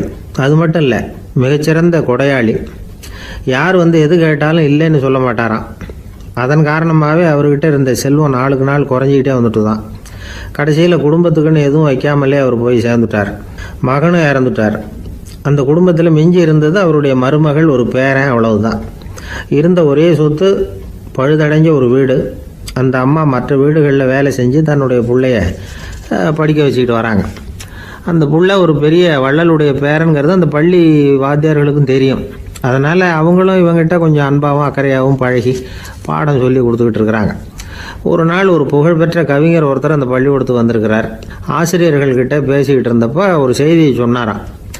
ராயண பாஸ்கருங்கிற வள்ளல் எனக்கு நிறைய உதவிகள் செஞ்சிருக்கார், என்னை பாராட்டி பரிசுகள்லாம் கொடுத்துருக்கிறார். அந்த வள்ளல் வாழ்ந்த கிராமத்தை பார்க்கணுங்கிறதுக்காக தான் இப்போ இங்கே வந்திருக்கிறேன் அப்படின்னாராம். ஆசிரியர் உடனே இந்த பையனை கூப்பிட்டு, இதை பாருங்கள், இவன் யார் தெரியுமா, நீங்கள் குறிப்பிடுகிற அந்த வள்ளலின் பேரன் அப்படின்னு அறிமுகப்படுத்தினாராம். கவிஞரின் கண்களில் ஆனந்த கண்ணீர். அந்த பரவச நிலையிலேயே அந்த வள்ளலை பற்றி கவி பாட ஆரம்பிச்சுட்டாராம். இந்த சின்ன பையன் அதை கேட்டிருக்கிறான். உடனே என்ன பண்ணான் தெரியுமோ, தன் கையில் அணிஞ்சிருந்த ஒரு பொன் வளையலை கழட்டி அந்த கவிஞருக்கு பரிசாக கொடுத்துட்டானான். எல்லாருக்கும் ஆச்சரியம். தாத்தா இருக்கும் நிலையில் கொடுத்தார், பேரன் இல்லாத நிலையிலையும் கொடுக்குறான். பையனை எல்லாரும் பாராட்டினாங்களாம். இருந்தாலும் அவனுக்குள்ள ஒரு பயம் எதுவும் ஆரம்பமாச்சு. பள்ளிக்கூடம் விட்டு வீட்டுக்கு வரும்பொழுது அந்த பயம் இன்னும் அதிகமாயிட்டுது. அம்மா என்ன சொல்லுவாங்களோ தெரியலையே, ஏதோ திடீர்னு தோணிச்சு வளையல கட்டி கொடுக்கணும்னு கொடுத்துட்டோம். குடும்பம் இருக்கிற நிலையில் இப்படி நான் செஞ்சது தப்பா, வீட்டு செலவுக்கே அம்மா எவ்வளவு கஷ்டப்படுறாங்க, வீட்டுக்கு போனதும் என்ன நடக்குமோ தெரியலையே அப்படின்னு நினச்சி பயந்துக்கிட்டே அவன் வீட்டுக்குள்ளே அடி எடுத்து வைக்கிறான். அம்மா கூப்பிட்டு சாப்பாடு போட்டாங்க. அவங்க கண்ணில் படக்கூடாதுங்கிறதுக்காக ஒரு கையை பின்னாடி மறைச்சிக்கிட்டே இருந்தான். அம்மா இதை கவனிச்சிட்டாங்க. ஏய், உன் கையை ஏன் அப்படி வச்சிருக்கிற, உன் கைக்கு என்னாச்சு, ஏதாவது அடிபட்டு போச்சா அப்படின்னு கேட்டுக்கிட்டே கையை எடுத்து பார்க்குறாங்க. வளையல காணலை. வளையல் எங்கே அப்படின்னு கேட்குறாங்க. இவன் தயங்கிக்கிட்டே நடந்ததை சொல்கிறான். அதை கேட்டதும் அந்த அம்மாவோட முகம் கோபத்தால் சவுந்து போச்சான். முட்டாளே, என்ன காரியம் பண்ண அப்படின்னு கன்னத்தில் அரைஞ்சிட்டாங்களாம். அம்மா, என்னை அடிக்காத, ஏதோ தெரியாமல் தப்பு பண்ணிட்டேன் அப்படின்ட்டுருக்கான். மகனே, வளையலை கொடுத்ததுக்காக நான் உன்னை அடிக்கலை அப்படிங்க, பின்ன எதுக்கு அடித்தேன்னு கேட்டிருக்கான். உன் பாட்டனார் வந்து ஒரு பெரிய வள்ளல், அவர் எதையும் பாதி வேலையாக செய்கிறதில்ல, அவருடைய பேரை நீ அரைகுறை வேலை செஞ்சுட்டு வந்திருக்கிற அப்படின்னாங்களாம். என்னம்மா சொல்கிறேன்ருக்கான். நீ ஒரே ஒரு வளையலை மட்டும்தானே கழட்டி கொடுத்துருக்குற, கொடுக்குறதா இருந்தால் ரெண்டையும் சேர்த்துல கொடுத்துருக்கணும், அதுதானே உங்கள் தாத்தாவுக்கு பெருமை அப்படின்னாங்களாம். அம்மா, தெரியாமல் இப்படி செஞ்சுட்டேன், உங்கள்கிட்டையும் அரை வாங்கிட்டேன் அப்படி இப்படின்னு அவன் சொல்லியிருக்கிறான். இப்போ அம்மா கொஞ்சம் இருங்க, அந்த கவிஞர் இன்னைக்கு நம்ம ஊரில் தான் தங்கியிருப்பார், நாளைக்கு காலையில் தான் அவர் வந்து எங்கே இருக்காருன்னு விசாரித்து இன்னொரு வளையலையும் கொடுத்துட்றேன் அப்படின்ட்டுருக்கான். மகனே, நல்ல செயல்களையெல்லாம் நாளைக்குன்னு ஒத்தி போடாத, நாளைக்கு என்ன நடக்குங்கிறது யாருக்கு தெரியும், இப்போவே போ, எங்கே இருக்காருன்னு பாரு அப்படின்ட்டுருக்காங்க. மகன் புறப்பட்டான். பள்ளி ஆசிரியர்கிட்ட போய் கேட்டானான் அந்த கவிஞர் எங்கே இருக்காருன்னு. அவர் சொன்னாராம். உடனே போய் அவர் இருக்கிற இடத்துல கதவை தட்டியிருக்கான். ராத்திரி நேரத்தில் இவனை கண்டதும் அவருக்கு ரொம்ப ஆச்சரியம். இவன் இன்னொரு கை வளையலையும் எடுத்து நீட்டியிருக்கான். அவர் திகைச்சு போய் நிற்கிறார். அவரால் என்ன பண்ணுறதுன்னே தெரியல. ஆனந்த கண்ணீர். இது வந்து பெரியவர்கள் கூற கேட்ட ஒரு வரலாறு. இன்றைக்கி இப்படிப்பட்டவங்களை பார்க்க முடியுமா? வறுமை வந்து வள்ளல் தன்மையை ஒன்று செய்து விடாதுங்கிறதுக்கு இது ஒரு உதாரணம். ஒருத்தன் இன்னொருத்தனை பார்த்து கேட்டானா, எங்கள் தாத்தா உங்கள் தாத்தாவுக்கு 100 ரூபா கடன் கொடுத்துருக்கிறார், அதை எப்போ திருப்பி கொடுக்க போகிறேன்னு. கவலைப்படாத, எங்கள் பேரன் அதை உங்கள் பேரன்ட்ட திருப்பி கொடுத்துருவான் அப்படின்னு நானான் அவன். எனக்கு வாழ்க்கையே வெறுத்து போச்சு சார் அப்படின்னு சொல்லிட்டு ஒருத்தர் வந்தார். வந்து கொஞ்ச நேரம் பேசினதுக்கப்புறம் அவர் அப்படி சொல்லியிருந்தா அதில் ஒரு அர்த்தம் இருந்திருக்கும். வர்றதுக்கு முன்னாடியே வாழ்க்கை வெறுத்து போச்சுன்னு சொல்லிட்டு வர்றார். என்ன சார் விஷயம்னு விசாரித்தோம். எங்கள் வீட்டில் தினம் 3 வேளையும் ஒரே மாதிரி சாப்பாடு சார், வித்தியாசமே கிடையாது. இப்படியே 3 மாதமாக சாப்பிட்டுக்கிட்டு இருக்கிறேன், அதை விட பட்டினி கிடந்து செத்துடலாம்னு தோணுது அப்படின்னார். ஒரு பெரியவர் சொன்ன தத்துவத்தை சொல்கிறதுக்கு ஆள் கிடைக்காம தவிச்சுக்கிட்டு இருந்தோம். இப்போ ஒருத்தர் கிடைச்சிட்டார், விட்டுலாமா? உடனே அவரை உட்கார வச்சு சொல்ல ஆரம்பிச்சிட்டோம். அதாவது நாம் அனுபவிக்கிற உணர்வுகளில் களிப்பு, மகிழ்வு, ஆனந்தம், இது 3க்கும் ஒன்றுக்கு ஒன்று வித்தியாசம் உண்டு. மேம்போக்காக பார்க்குறதுக்கு இது 3 ஒன்று மாதிரி தோணும், ஆனால் அது அப்படி இல்லை. களிப்புங்கிறது உடம்பை பொறுத்தது, மகிழ்வுங்கிறது மனசை பொறுத்தது, ஆனந்தம்ங்கிறது ஆன்மாவை பொறுத்தது. இப்படி இந்த 3 வகையான அந்த சுவைப்புகளின் தன்மையும் வேற வேற. இப்போ முதல்ல களிப்புங்கிறத எடுத்துக்குவோம். நம்ம புலன்களுக்கு களிப்பை தரக்கூடிய பொருள்களுக்கு சில விசேஷ குணம் உண்டு. அது எப்படின்னா, சீக்கிரமே சலிப்பை உண்டு பண்ணும். ஒருத்தர் அந்த பொருளை எடுத்துக்கிட்டா அது இன்னொருத்தருக்கு குறைஞ்சிரும். உணவு, உடை இதெல்லாம் களிப்பை தரக்கூடிய பொருள்கள். இப்போ உதாரணத்துக்கு, ஒரு சாப்பாட்டு மேசையில் ஒரு பாத்திரத்தில் 10 இட்லி இருக்குது. அதில் ஒரு 2 இட்லியை நம்ம தட்டில் எடுத்து வச்சு சாப்பிட்றோம். நாம் சாப்பிட்ட அந்த இட்லி நிச்சயமாக எதிரில் உட்காந்துருக்கிறவருக்கு இல்லை, அவருக்கு உபயோகப்படாது. நாம் சாப்பிட்ட அதே இட்லியை அவரும் சாப்பிட முடியாது, அவர் வேற தான் எடுத்து வச்சுக்கணும். அது மாதிரி நாம் ஒரு சட்டையை எடுத்து போட்டுக்கிறோம், அதே சட்டையை அதே நேரத்தில் இன்னொருத்தர் போட்டுக்க முடியாது. புலன்களுக்கு களிப்பை தரக்கூடிய இது மாதிரி பொருள்கள்லாம் முதல் தடவை நமக்கு கொடுக்குற களிப்பை 2வது தடவையும் கொடுக்காது. 3வது தடவை இன்னும் குறையும், கடைசியில் வெறுப்பாக மாறிடும். ஒவ்வொன்றா இட்லியை தொடர்ந்து சாப்பிட்றோம்னு வச்சுக்கோங்க, முதல் இட்லி தரக்கூடிய சுவையை 30வது இட்லி தராது. முதல் தடவை புது சட்டையை போட்டுக்கிறப்போ நமக்கு இருக்கிற களிப்பு அதே சட்டையை 100வது தடவையாக போட்டுக்கிறோம்னு வைங்க, அப்போ இருக்குமா? இருக்காது. இதுதான் களிப்பு. அதாவது சீக்கிரமே சலிப்பை தரக்கூடியது. ஒருத்தர் எடுத்துக்கிட்டால் இன்னொருத்தருக்கு குறைஞ்சி போகக்கூடியது. ஆனால் மகிழ்ச்சிங்கிறது அப்படி இல்லை. ஒருத்தர் அனுபவிக்கிறதுனால இன்னொருத்தருக்கு குறைஞ்சி போகாது.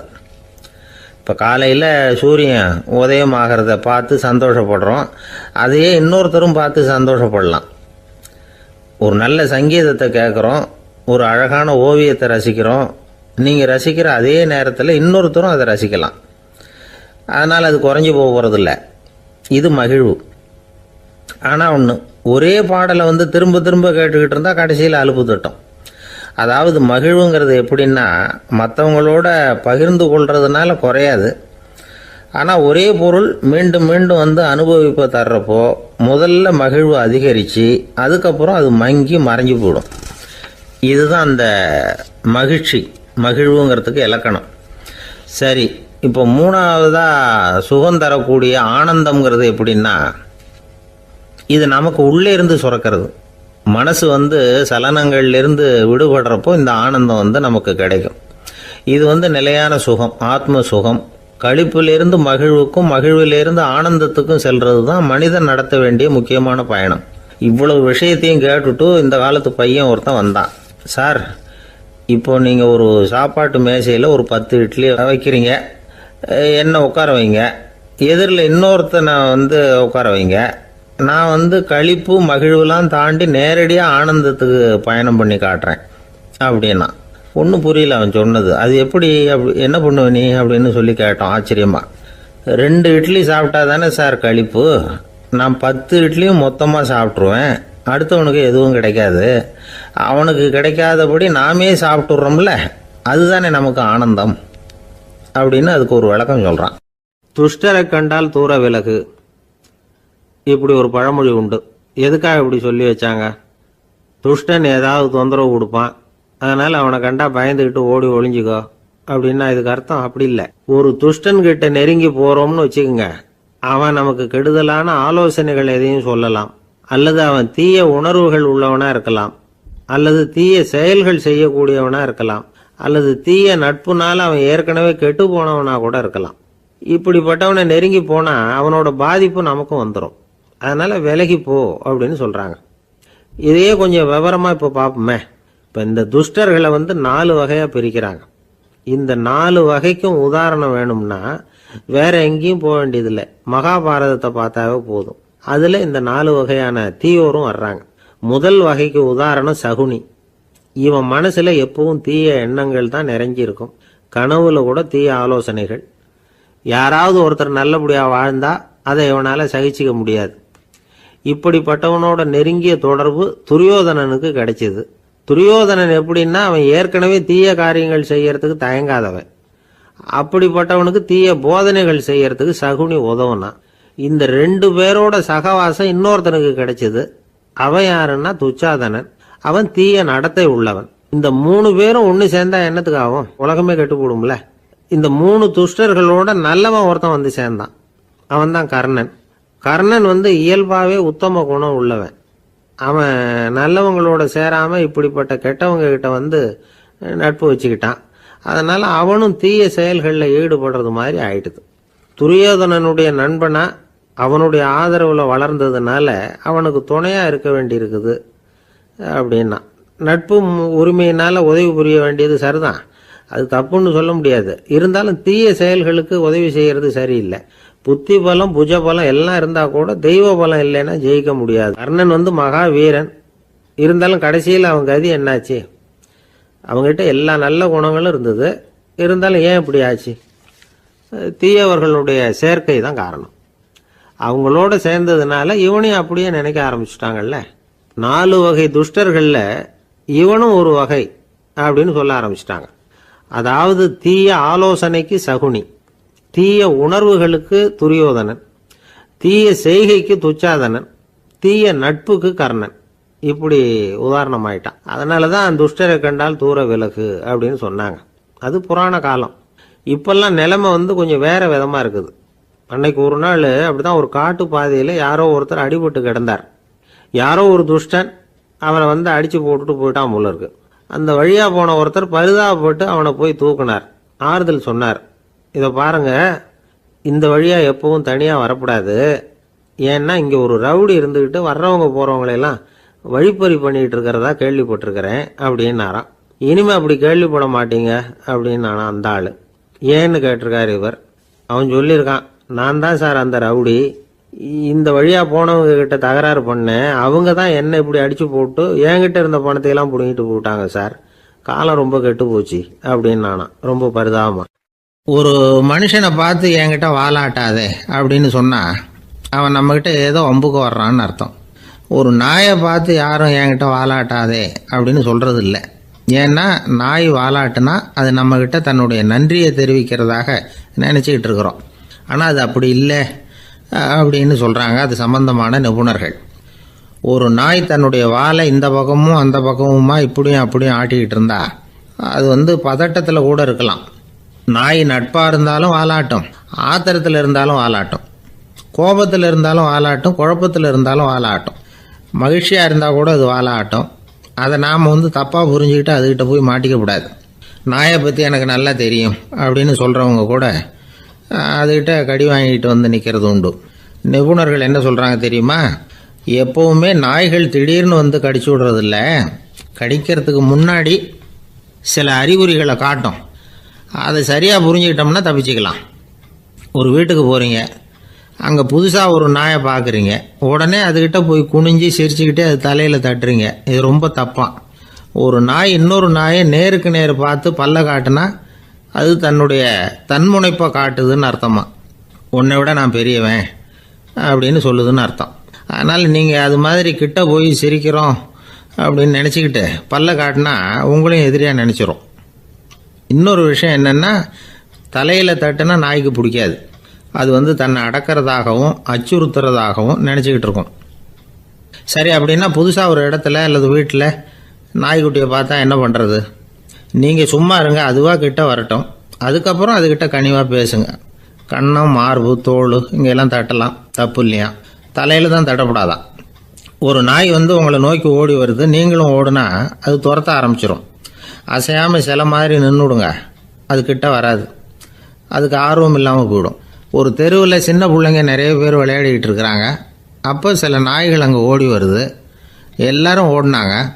அப்படி ஓடுறப்போ ஒரு பையன் கால் தடிக்க கீழே விழுந்துட்டான். என்னாச்சு தெரியுமா? துரத்திட்டு வந்த நாய்கள்லாம் கீழே விழுந்தவன ஒன்றும் செய்யலை, அவன்கிட்டே போகல. ஓடிக்கிட்டு இருந்தாங்கல்ல பசங்க, அவங்கள துரத்திக்கிட்டு அவங்க பின்னாடி ஓடிச்சான். அதுதான் நாய்களுடைய சுபாவம். ஒரு நாய் நம்மளை நேருக்கு நேர் முறைச்சி பார்க்குதுன்னு வச்சுங்க, நாமளும் அதை முறைச்சி பார்க்கக்கூடாது. நாம் வேறு பக்கம் எங்கேயாவது பார்க்க ஆரம்பிச்சிடணும். ஒரு நாய் கோபமாக இருந்ததுன்னா அதோட வால் உறுதியாக நேராக நிற்கும். ஒரு நாய் பணிந்து போனால் அல்லது பயந்து போனால் அது தன்னோட வாலை காலுக்கு நடுவில் வச்சுக்கும். ஒரு நாய் நம்மளை பார்த்து பயந்து நிற்கிதுன்னு வச்சுங்க, அதனால் நமக்கு ஆபத்து இல்லைன்னு நினச்சிடக்கூடாது. உங்களை பார்த்துட்டு ஒரு நாய் ஒடுங்குச்சுன்னா நீங்கள் விலகி போயிடணும் அப்படின்னு அது நினைக்குது. நிறைய பேர் பயந்து போன நாயால் கடிபடுறாங்க. இவன் நம்மளை விட பெரிய ஆள், மாட்டிக்கிட்டோம், வேற வழி இல்லை அப்படிங்கிற நினப்புல தான் நாய் வந்து கடிக்க ஆரம்பிக்குதான். இதே மாதிரி சங்கிலியால் கட்டி போடப்பட்டிருக்கிற நாயும் ஆபத்தானது தான். தொடர்ந்து கட்டி போட்டிருந்தா காலப்போக்கில் அது ஒரு மாதிரி ஆகிடும். நாய் வந்து குழந்தைகளை கடிக்காது அப்படின்னு சில பேர் சொல்லுவாங்க. அதுவும் ஒரு தவறான நம்பிக்கை. அதனால் சின்ன குழந்தைகளை தனியாக நாயோட விளையாட விடக்கூடாது. ஆகக்கூடி நாயை பற்றி நிறைய விஷயம் புரிஞ்சுக்க வேண்டியிருக்குது. ஒருத்தர் தன்னுடைய நண்பர் வீட்டுக்கு போயிருந்தார். அவசியம் எங்கள் வீட்டில் சாப்பிட்டுட்டு தான் போகணும் அப்படின்னு ரொம்ப அன்பாக சொல்லிவிட்டார். அதை மீற முடியல இவரால். சரின்னு உட்காந்துட்டார். சாப்பாடு போட்டாங்க. சாப்பிட ஆரம்பித்தார். அவங்க வீட்டில் கட்டி போட்டிருந்த நாய்க்குட்டி இவர் சாப்பிட்றத முறைச்சி பார்த்துது. ஏன் இப்படி என்ன அது முறைச்சி பார்க்குது உங்கள் வீட்டு நாய்க்குட்டி அப்படின்னு அவர் கேட்டார். அப்போ அவங்க சொன்னாங்களாம், அதுக்கிட்ட ஒரு கெட்ட பழக்கங்க, தன்னோட தட்டில் யார் சாப்பிட்டாலும் அது அப்படி தான் முறைச்சி பார்க்கும் அப்படின்னாரா அவர். இன்றைக்கு பல பேர் வந்து உயில் எழுதி வைக்கிறாங்கல்ல. இந்த உயில்னா என்ன? அதாவது ஒரு நபர் தனக்கு பின்னாடி தன்னுடைய சொத்துக்கள் யாருக்கு போய் சேரணும்னு நினைக்கிறாரோ அந்த நினைப்பை சட்டப்படி உறுதிப்படுத்துறது தான் உயில். சரி, உயிலை வந்து யார் எழுதலாம்? 18 வயசு பூர்த்தியான யாரும் உயில் மூலமாக சொத்துக்களை விநியோகிக்கலாம். கண் பார்வை இல்லாதவங்க, காது கேளாதவங்க, வாய் பேச முடியாதவங்க, இவங்கெல்லாம் கூட உயில் எழுதி வைக்கலாம். புத்தி சுவாதீனம் இல்லாதவங்க கூட சில சமயம் புத்தி தெளிவாக இருந்தால் உயில் எழுதலாமா. குடிபோதையில் இருக்கிறவங்க, தாங்கள் என்ன செய்கிறோங்கிறது தெளிவாக அறிய முடியாதவங்க, நோய் நொடியில் இருக்கிறவங்க, இவங்கெல்லாம் உயில் எழுத முடியாது. ஒருத்தரை நிர்பந்தப்படுத்தி ஏமாற்றி அல்லது சுய நினைவில்லாத ஒருத்தர்கிட்ட எழுதி வாங்கி வைக்கிற உயில் வந்து செல்லாது. உயிலை வந்து இந்த முறையில் தான், இந்த படிவத்தில் தான் எழுதணும்னு சட்டத்தில் விதி எதுவும் கிடையாது. இதுக்கு முத்திரை கட்டணமும் கிடையாது. உயிலை வந்து வெற்று காகிதத்தில் எழுதலாம். அச்சு அடிக்கணும், டைப் அடிக்கணுங்கிற அவசியம் கூட இல்லை. கையாலேயே கூட எழுதலாம். எழுதி இருக்கிறது புரியணும், அவ்வளவுதான். குறைந்தபட்சம் 2 சாட்சிகளை வச்சுக்கிட்டு உயில் எழுதுகிறவர் அதில் கையெழுத்து போடணும். கையெழுத்து போட தெரியாதுன்னா இடது கை பெருவிரல் ரேகை வைக்கலாம். உயில் சாசனத்துக்கு சாட்சிகள் கையெழுத்து இல்லைன்னாலும் அது செல்லாது. அப்புறம் ப்ரிவிலேஜ்டு வில் அப்படின்னு இருக்கு. அதுக்கு மட்டும் சாட்சிகள் தேவையில்லை. அது என்னென்னா, இந்த விமானப்படை, கப்பல் படை அல்லது யுத்தத்தில் பணிபுரியும் நபர்கள் அவங்கெல்லாம் இருக்கிறாங்க இல்லையா, அப்படிப்பட்டவங்க எழுதுகிற உயில் அது. அதுக்கு சில விசேஷ சலுகைகள் உண்டு. ஒருத்தர் முதல்ல ஒரு உயில் எழுதி வைக்கிறார், அதுக்கப்புறம் மனசு மாறி போகுது, அது வேணாம்னு நினைக்கிறார், ரத்து செஞ்சுடலாம். அதுக்கப்புறம் வேற உயிலும் எழுதலாம். உயிரோடு இருக்கிற வரைக்கும் எத்தனை தடவை வேணும்னாலும் உயில் எழுதலாம். கடைசியாக எழுதப்பட்ட உயில் சட்டப்படி சரியாக இருந்தால் அதுதான் அமலுக்கு வரும். சரி, எழுதுகிற உயிலை ரகசியமாக வச்சுருக்கிறது எப்படி? இது ஒரு கேள்வி. இதுக்கு என்ன செய்யணும்னா, ஒருத்தர் உயிலை எழுதினதுக்கு அப்புறம் அவர் தானாவோ அல்லது அங்கீகரிக்கப்பட்ட முகவர் மூலமாகவோ, அதாவது ஒரு ஏஜெண்ட் மூலமாகவோ, ஒரு கவரில் போட்டு சீல் வச்சு கவர் மேலே தன்னுடைய பெயரை எழுதி அல்லது அந்த ஏஜெண்ட் பெயரை எழுதி கவர் மேலே என்ன அடக்கம் செய்யப்பட்டிருக்கு, உள்ளே என்ன இருக்குது அப்படிங்கிற விவரம்லாம் எழுதி சார் பதிவாளர்கிட்ட ஒப்படைக்கலாம். இதுக்கு கட்டணம் உண்டு. அதுக்கப்புறம் எப்போ தேவைப்படுதோ அப்போ ஒரு மனு கொடுத்து அந்த கவரை திரும்ப வாங்கிக்கலாம். இப்போ எழுதுகிற உயிலை இவ்வளவு நாளுக்குள்ளே பதிவு செய்யணுங்கிற கால வரையறை உண்டா அப்படின்னு ஒரு கேள்வி வரலாம் இல்லையா? எப்போ வேணும்னாலும் பதிவு செய்யலாம். நம்மால் ஒருத்தர் ஒரு நாள் ரொம்ப அவசரமாக வந்தார். இந்த உயில் எழுதுறது சம்பந்தமாக பூரா விவரமாக எனக்கு உடனே தெரியணும்னார்.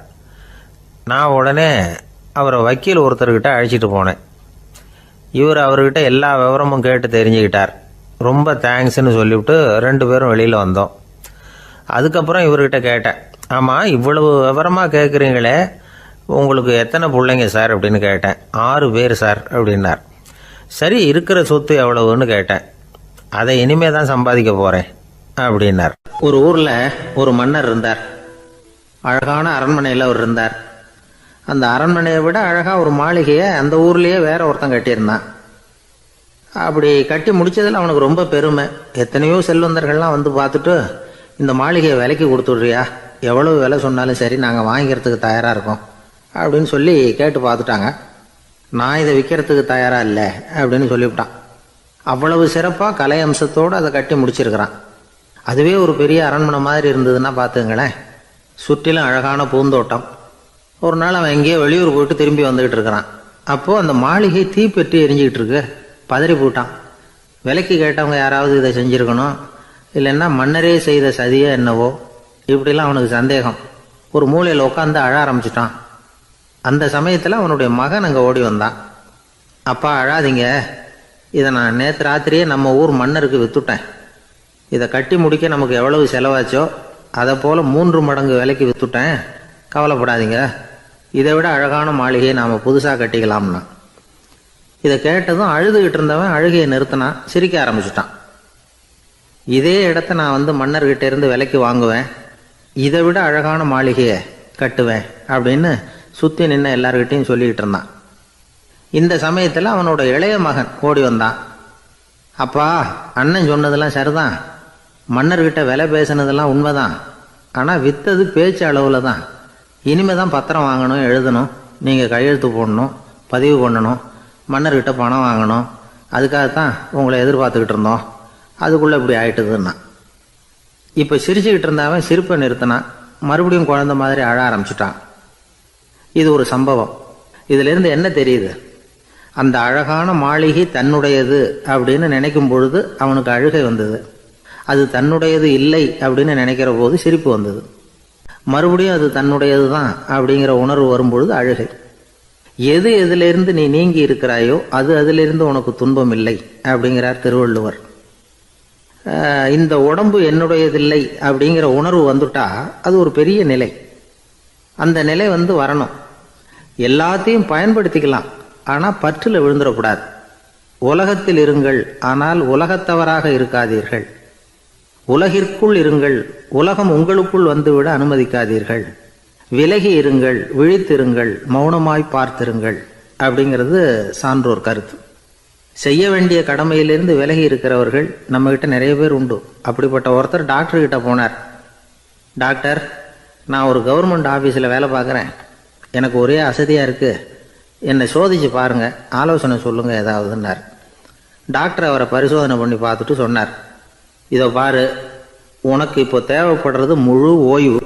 நீ எவ்வளவு சீக்கிரமாக ஆஃபீஸுக்கு போறியோ அவ்வளவுக்கு உனக்கு நல்லது அப்படின்னாராம். ஒரு ஊரில் ஒரு ஆள் இருந்தான். கற்பனையிலேயே காலத்தை கடத்திக்கிட்டு இருந்தான். ஒரு நாள் ஒரு மரத்தடியில் உட்காந்துருந்தான். அவனுக்கு பசிக்கிற மாதிரி தெரிஞ்சுது. உடனே கற்பனையிலேயே சாப்பிட ஆரம்பிச்சிட்டான். அதாவது எதிரில் இலை போட்டு சாப்பாடு போடப்பட்டிருக்கிறதாகவும் அதை இவன் சாப்பிட்றதாகவும் நினச்சிக்கிட்டு கையை மட்டும் வாய்க்கும் தரைக்குமா அப்படியும் இப்படியும் கொண்டுகிட்டு போய் பாவனை பண்ணிகிட்டே இருக்கிறான். தூரத்தில் இருந்து பார்க்குறவங்களுக்கு இவன் ஏதோ பலமான விருந்து சாப்பிட்டுக்கிட்டு இருக்கிறான் அப்படின்னு தான் தோணும். அது மாதிரியே பண்ணிக்கிட்டு இருந்தான். அந்த வழியாக ஒரு சன்னியாசி வந்துக்கிட்டு இருந்தார். இவனை பார்த்தார். என்ன இவன் இப்படி பண்ணிகிட்டு இருக்கிறானே அப்படின்னு நினச்சாரு. கொஞ்ச நேரம் அவனையே உத்து பார்த்துக்கிட்டு இருந்தார். இவரை பார்த்ததும் அவன் இன்னமும் சுவாரஸ்யமாக சாப்பிட ஆரம்பிச்சிட்டான். அப்பப்பா, என்ன இது, இந்த குழம்பு இவ்வளவு காரமாக இருக்குது, என்னுடைய நாக்கே எரிஞ்சு போடும் போல இருக்க அப்படின்னு சொல்லிக்கிட்டு பக்கத்தில் ஒரு குவளையை எடுத்து தண்ணி குடிக்கிறது மாதிரி பாவனை பண்ணுறான். அப்பாடா, இப்போ கொஞ்சம் பரவாயில்ல அப்படின்னு சொல்லிக்கிட்டு குவளையை கீழே வைக்கிறது மாதிரி ஒரு பாவனை பண்ணுறான். சன்னியாசி பார்த்தார். என்னப்பா, சாப்பாட்டில் காரம் அதிகமோ அப்படின்னார். ஆமாம் சுவாமி, ஞாபகம் மறதியில் கொஞ்சம் மிளகாய் அதிகமாக சேர்த்துக்கிட்டேன் அப்படின்னா. சரி சாப்பிடு அப்படின்னு சொல்லிட்டார். அவன் சாப்பிட்டு முடிக்கிற வரைக்கும் பொறுமையாக உட்காந்துருந்தார். அவன் அப்பாடா அப்படின்னு சொல்லிட்டு மறுபடியும் தண்ணியை எடுத்து குடித்தான். எல்லாம் கற்பனையிலேயே. அதுக்கப்புறம் சன்னியாசி பேச ஆரம்பித்தார். இதை பாருப்பா, உன்னுடைய கற்பனையை நான் மெச்சுறேன், இருந்தாலும் உன் சாப்பாட்டில் ஒரு இனிப்பையும் வச்சுருக்கலாமே, ஏன் மிளகாயை அளவுக்கு அதிகமாக போட்டுவிட்டு அவஸ்தைப்படுறேன் அப்படின்னார். அவன் யோசிக்க ஆரம்பித்தான். அதுக்கப்புறம் இவர் சொன்னார், இதை பாருப்பா, இனிமேல உன்னுடைய கற்பனையும் உயர்ந்ததாக இருக்கட்டும் அப்படின்னு உபதேசம் பண்ணிவிட்டு போனார். எப்பவும் உயர்வை பற்றியே சிந்திக்கணும். உயர்வு கிடைக்கலன்னா கூட அப்படி சிந்திக்கிறத நிறுத்தப்படாது அப்படிங்கிறார் திருவள்ளுவர். உள்ளுவது எல்லாம் உயர் உள்ளல், மற்ற அது தள்ளினும் தள்ளாமை நேர்த்து. ஊக்கம் இல்லாமல் உலகத்தில் வாழ்ந்து பிரயோஜனம் இல்லை. அதனால் உயர்வாகவே சிந்திக்கணும். அது நம்மளை ஊக்கப்படுத்தும். இது பெரிய ஒரு வாக்கு. இந்த உலகத்தில் கற்பனையிலேயே வாழ்கிற சில கஞ்சர்களும் உண்டு. அதாவது 2 கஞ்சர்கள், 2 பேரும் பக்கத்து பக்கத்து ஊரில் இருந்தாங்க. பொங்கல் சமயம் ஒரு கஞ்சன் தன்னுடைய மகனை கூப்பிட்டான். இதை பாருப்பா, பக்கத்து ஊரில் என்னுடைய நண்பன் ஒருத்தன் இருக்கிறான், அவனுக்கு பொங்கல் பரிசு ஏதாவது கொடுக்கணும், நான் ஒரு 4 ஆட்டுக்குட்டியை தரேன், நீ கொண்டுகிட்டு போய் கொடுத்துட்டு வந்து விடுறியா அப்படின்னு கேட்டான். சரி, நான் புள்ள ஒரு பைய கையில் எடுத்துக்கோன்னா அவன் எடுத்துக்கிட்டான். இந்த ஆட்டுக்குட்டி பிடிச்சிக்கோ அப்படின்னு சொல்லி ஒவ்வொன்றா போடுறேன் பார் அப்படின்னு சொல்லிட்டு 1 2 3 4 அப்படின்னு எண்ணிக்கிட்டே வெறும் சைகையாலேயே ஆட்டுக்குட்டியை பிடிச்சி போடுறது மாதிரி பாவனை பண்ணிகிட்டு இருக்கிறான். அவன் பிள்ளையும் அது ரொம்ப அக்கறையாக வாங்கிக்கிறது மாதிரி வாங்கிக்கிட்டு அந்த பையை தூக்கிக்கிட்டு அடுத்த ஊருக்கு போகிறான். இவன் அங்கே போய் சேர்ந்த நேரத்தில் அந்த கஞ்சன் ஊரில் இல்லை, எங்கேயோ வெளியில் போயிருக்கிறான். அவனோட புள்ள மட்டும்தான் வீட்டில் இருந்தான். இவன் அவங்கிட்ட, இதை பாரு, எங்கள் அப்பா உங்கள் அப்பாவுக்கு ஆட்டுக்குட்டி கொடுத்து அனுப்பியிருக்கிறாரு, பிடிச்சிக்கோ அப்படின்னு சொல்லி பாவனையிலேயே ஒவ்வொன்றா எடுத்து அவங்ககிட்ட கொடுத்துட்டான். அவனும் வாங்கிட்டான் வாங்கிறது மாதிரி. அப்புறம் சொன்னான், சரிப்பா, நானும் பதிலுக்கு ஏதாவது ஒன்றுகிட்ட கொடுக்கணும் இல்லையா, அதனால் அந்த பையை பிடி, ஒரு 10 எலுமிச்சம்பழம் தரேன், பதிலுக்கு அதை நீ எடுத்துகிட்டு போ அப்படின்னு சொல்லி கையாலேயே ஒவ்வொன்றா எடுத்து போடுறது மாதிரி பாவனை பண்ணிவிட்டான். அவனும் ரொம்ப நன்றி அப்படின்னு சொல்லிவிட்டு அதை வாங்கிட்டு போயிட்டான். கொஞ்ச நேரம் கழித்து வெளியில் போயிருந்த அப்பங்காரன் திரும்பி வந்தான். உள்ள சொன்னான், அப்பா, உன்னோட நண்பர் அவருடைய மகன் மூலமாக உனக்கு 6 ஆட்டுக்குட்டி கொடுத்து அனுப்பியிருந்தார், நானும் பதிலுக்கு ஒரு 10 எலுமிச்சம்பழம் கொடுத்து அனுப்பியிருக்கிறேன் அப்படின்னா. எப்படிடா கொடுத்தேன்னு கேட்டார் அப்பா. இப்படி தான் கொடுத்தேன்னு சொல்லி சைகையிலேயே காட்டினான். இதை பார்த்து தான் அப்பங்காரனுக்கு பயங்கரமாக கோவம் வந்துட்டுது. பலார்னு அரைஞ்சுட்டான் பையனை. ஏன்ப்பா அரைஞ்ச? 10 எலுமிச்சம்பழம் கொடுத்துட்டேனே அப்படிங்கிறதுக்காகவா அப்படின்னு கேட்டான். அது கூட பரவாயில்ல, நீ காட்டுற சைகையை பார்த்தா ஆரஞ்சு பழம் சைஸுக்கு இருக்குதே, அவ்வளவு பெருசாக ஏன் கொடுத்த? அதுதான் எனக்கு கோபம் அப்படி. ஒரு நண்பர் யாருக்கோ ஃபோன் பண்ணிகிட்டு இருந்தார். அவர் பேசி முடித்ததும் நான் அவரை பார்த்து, இப்போ ஃபோன் பண்ணிங்களே, அந்த ஃபோன் நம்பர் என்ன அப்படின்னு கேட்டேன். அவர் தலையை சொரிஞ்சுக்கிட்டார், ஞாபகம் வரலன்னார். சரி சார், அதை விடுங்க, உங்கள் மனைவி பேர் என்ன அப்படின்னு கேட்டேன். மாலதின்னார். என்ன சார் இது வேடிக்கை, கொஞ்ச நேரத்துக்கு முன்னாடி பேசின ஃபோன் நம்பர் மறந்து போச்சு, எப்போவோ கல்யாணம் பண்ணிக்கிட்ட மனைவி பேர் மறக்கலை, அதை கரெக்டாக சொல்லிவிட்டீங்களே அப்படின்னு கேட்டேன். அவர் என்ன ஒரு மாதிரியாக பார்த்தார். அவர் அப்படி என்னை பார்த்ததில் ஒன்றும் தப்பு இல்லை, ஏன்னா நாம் எல்லாருமே அப்படித்தானே, ஒரு குறிப்பிட்ட காரியத்துக்காக தொலைபேசியில் ஒருத்தட்ட பேசுகிறோம், அதுக்கப்புறம் அந்த எண் நமக்கு அனாவசியம், அதனால் மறந்துடுறோம். இதுக்கு பேர் தான் தற்காலிக ஞாபகம். ஆனால் மனைவி பேரை மறந்துட முடியுமா? முடியாது. அது அவசியமான ஒன்று. அடிக்கடி அந்த பேரை உபயோகப்படுத்துகிறோம், அதனாலேயும் அது முக்கியங்கிறதுனாலேயும் அதை மறக்கறதில்லை. இதுக்கு பேர் நிரந்தர ஞாபகம். சரி, இந்த தற்காலிக ஞாபகம், நிரந்தர ஞாபகம், இது 2 ஞாபக அளவுகளையும் கட்டுப்படுத்துறது எது அப்படின்னா மூளைக்குள்ளே நடக்கிற மின்சார நடவடிக்கைகள் தான். தற்காலிக ஞாபகம் ஒரு மின்னல் மாதிரி தோன்றி மறையுது. நிரந்தர ஞாபகம் ஒரு படிவம் போல மூளையில் படிஞ்சுடுது. ஒரு சம்பவத்தின் பல பிரதிகள் மூளையில் பல்வேறு பகுதிகளிலேயும் படிகிறதுனால ஒன்று மறைஞ்சாலும் மறந்தாலும் இன்னொன்று மறையறதில்லை. இப்படிப்பட்ட நிலைமையில தான் இந்த தொண்டையில் இருக்கு, வாயில் வரமாட்டேங்குது சார் அப்படிமா. ஒருத்தருக்கு எந்த துறையில் ஆர்வமும் ஈடுபாடும் அதிகமோ அது சம்பந்தமான ஞாபக சக்தி அதிகமாக இருக்கும். தொழிலை விரும்புகிற ஒரு டெலிஃபோன் ஆப்ரேட்டருக்கு எண்கள்லாம் நல்ல ஞாபகம் இருக்கும். அது மாதிரி கவிஞர்களுக்கு வார்த்தைகள் நல்ல ஞாபகத்தில் இருக்கும். இது ஒரு பக்கம் இருந்தாலும் ஒரு மூளை எண்களை விட எழுத்துக்களை விட படங்களை ரொம்ப சுலபமாக ஞாபகத்தில் வச்சுக்குது. புரிஞ்சுக்கிற தன்மை, அனுபவம், புத்தி கூர்மை இது கூடி குறையிறத பொறுத்து ஞாபக சக்தியும் ஏறும் இறங்கும். இப்போ உதாரணத்துக்கு ஒரு பையனுக்கு படித்தது எதுவும் ஞாபகத்தில் இல்லைன்னா அவன் அதை சரியாக புரிஞ்சுக்கலைன்னு அர்த்தம். இந்த மறதிங்கிறது எந்த சமயத்தில் ஒரு பிரச்சனை ஆகுது தெரியுமா? உங்களுக்கு வேண்டியப்பட்ட ஒருத்தரை ஞாயிற்றுக்கிழமை சாயந்தரம் சரியாக 5 மணிக்கு கடற்கரைக்கு வர சொல்லிவிட்டு அந்த நேரத்தை மறந்துவிட்டா அது பரவாயில்ல, வர சொன்னதையே மறந்துவிட்டா தான் நிலைமை மோசம்னு அர்த்தம். இப்படி இருந்தால் இது சிகிச்சை எடுத்துக்க வேண்டிய நிலைமைங்கிறத புரிஞ்சுக்கணும். ஆமாம், இதுக்கும் மருந்து இருக்குது. ஆனால் மூளை குறிப்பிட்ட அளவுக்கும் கீழே இயங்குறப்போவோ இன்னொன்று சொல்லுவாங்க, இந்த நியூரோ டிரான்ஸ்மிட்டர் அப்படின்னு சொல்லுவாங்க. அப்படிங்கிற மூளை ரசாயனம் ரொம்பவும் குறைஞ்சி போகிறப்போ மட்டும்தான் உபயோகப்படும். டாக்டர் என்ன சொல்கிறாங்க தெரியுமா? மூளையை பொறுத்த வரைக்கும் அதில் ஞாபக சக்தி அதிகமாக உள்ள மூளை, மறதி உள்ள மூளை அப்படின்னு ஒன்றும் கிடையாது அப்படிங்கிறாங்க. நினைவு வச்சுக்கிறதுக்கு பயிற்சி அளிக்கப்பட்ட மூளை, பயிற்சியற்ற மூளை அப்படின்னு வேணும்னா சொல்லலாம் அப்படின்னு சொல்கிறாங்க. அதனால் நம்ம ஞாபக சக்திங்கிறது நம்மக்கிட்ட இருக்கிற பயிற்சி, முயற்சி இதை பொறுத்து தான் அமையும். ஒருத்தர் ஒரு பென்சிலை எங்கேயோ வச்சுக்கிட்டு தேடிக்கிட்டு இருந்தார். அப்புறம் என்னமோ தீவிரமாக யோசனை பண்ணி அதை ஞாபகப்படுத்தி பார்த்துக்கிட்டு இருந்தாராம். எதிரில் உட்காந்துருந்தவர் சொன்னார், பென்சிலை தானே தேடிக்கிட்டு இருக்கீங்க, அது உங்கள் வலது காதில் இருக்குது சார் அப்படின்னாராம் அவர். இதுக்கு அவர் சொல்லியிருக்காரு, பென்சிலை வலது காதில் தான் வச்சுருக்கேங்கிறது எனக்கு நல்லா ஞாபகம் இருக்குது, ஆனால் எது வலது காதுங்கிறது தான் மறந்து போச்சு அப்படின்னாராம். அவர் அதை தான் யோசிச்சுட்டு இருந்திருக்கிறார். எனக்கு ஒரு உதவி செய்யணும் அப்படின்னு நம்மளை பார்த்து ஒருத்தர் கேட்குறாருன்னு வச்சுங்களேன், உடனே நாம் அவரை பார்த்து என்ன உதவின்னு கேட்போம். இதுதான் சராசரி மனிதர்களின் இயல்பு. ஆனால் ஒருத்தர் எனக்கு ஒரு உதவி செய்யணும் அப்படின்னு கேட்ட உடனே என்ன உதவின்னு கூட கேட்காம சரி செய்கிறேன் அப்படின்னு ஒத்துக்கிறது இருக்கு பாருங்கள், அது கொஞ்சம் அபூர்வம். அந்த காலத்தில் ஒருத்தர் இருந்தார். அவர் எப்படி தெரியுமா, உதவி கேட்குறவங்க நல்லவங்களா கெட்டவங்களா அப்படின்னு கூட பார்க்கல, தனக்கு நன்மையா தீமையா அப்படின்னு கூட பார்க்கல, உதவி செய்கிறேன்னு புறப்பட்டு விட்டார். அவர் யார் தெரியுமா, அவர் தான் நல சக்கரவர்த்தி. அவர் மாதிரி நாம் உதவி கேட்குறவங்களுக்கு உடனே உதவி செய்கிறதுக்கு தயாராக இருக்கணும் அப்படின்னு சொன்னார் ஒரு ஆன்மீக பேச்சாளர். நல சரித்திரத்தை அவர் சொல்லிக்கிட்டு இருந்தார். இந்திரன், அக்னி, வருணன், யமன் இவங்க 4 பேரும் நலனை பார்த்து எங்களுக்கு நீ உதவி செய்யணும், எங்களுக்காக நீ தூது போகணும் அப்படின்னு கேட்குறாங்க. யாருக்கிட்ட தூது போகணும், என்ன காரியத்துக்காக போகணும் அப்படின்னு கேட்கணும்ல. நலன் அப்படி கேட்கவே இல்லை, உடனே சரின்னு ஒத்துக்கிறான். அதுக்கப்புறம் அவங்க விவரம் சொல்கிறாங்க, என்ன உதவி, யாருக்கிட்ட தூது போகணும் அப்படிங்கிற விவரத்தை சொல்கிறாங்க. நலனுக்கும் அப்புறம்தான் புரியுது, எந்த தமயந்தியை இவன் காதலிச்சானோ, எந்த தமயந்தின் சுயம்பரத்துக்காக இவன் போய்கிட்டு இருக்கிறானோ அந்த தமயந்தியை பார்த்து தங்களுக்காக அவகிட்ட வாதாடணும், பேசணும், தங்களில் ஒருத்தரை கல்யாணம் பண்ணிக்கும்படியாக கேட்கணும் அப்படின்னு அவங்க 4 பேரும் நலன்கிட்ட கேட்குறாங்க. இதை கேட்டதும் நலன் கொஞ்சம் கூட முகம் சுளிக்கலை, பதட்டப்படலை. நேராக தமயந்தி கிட்ட போகிறான்.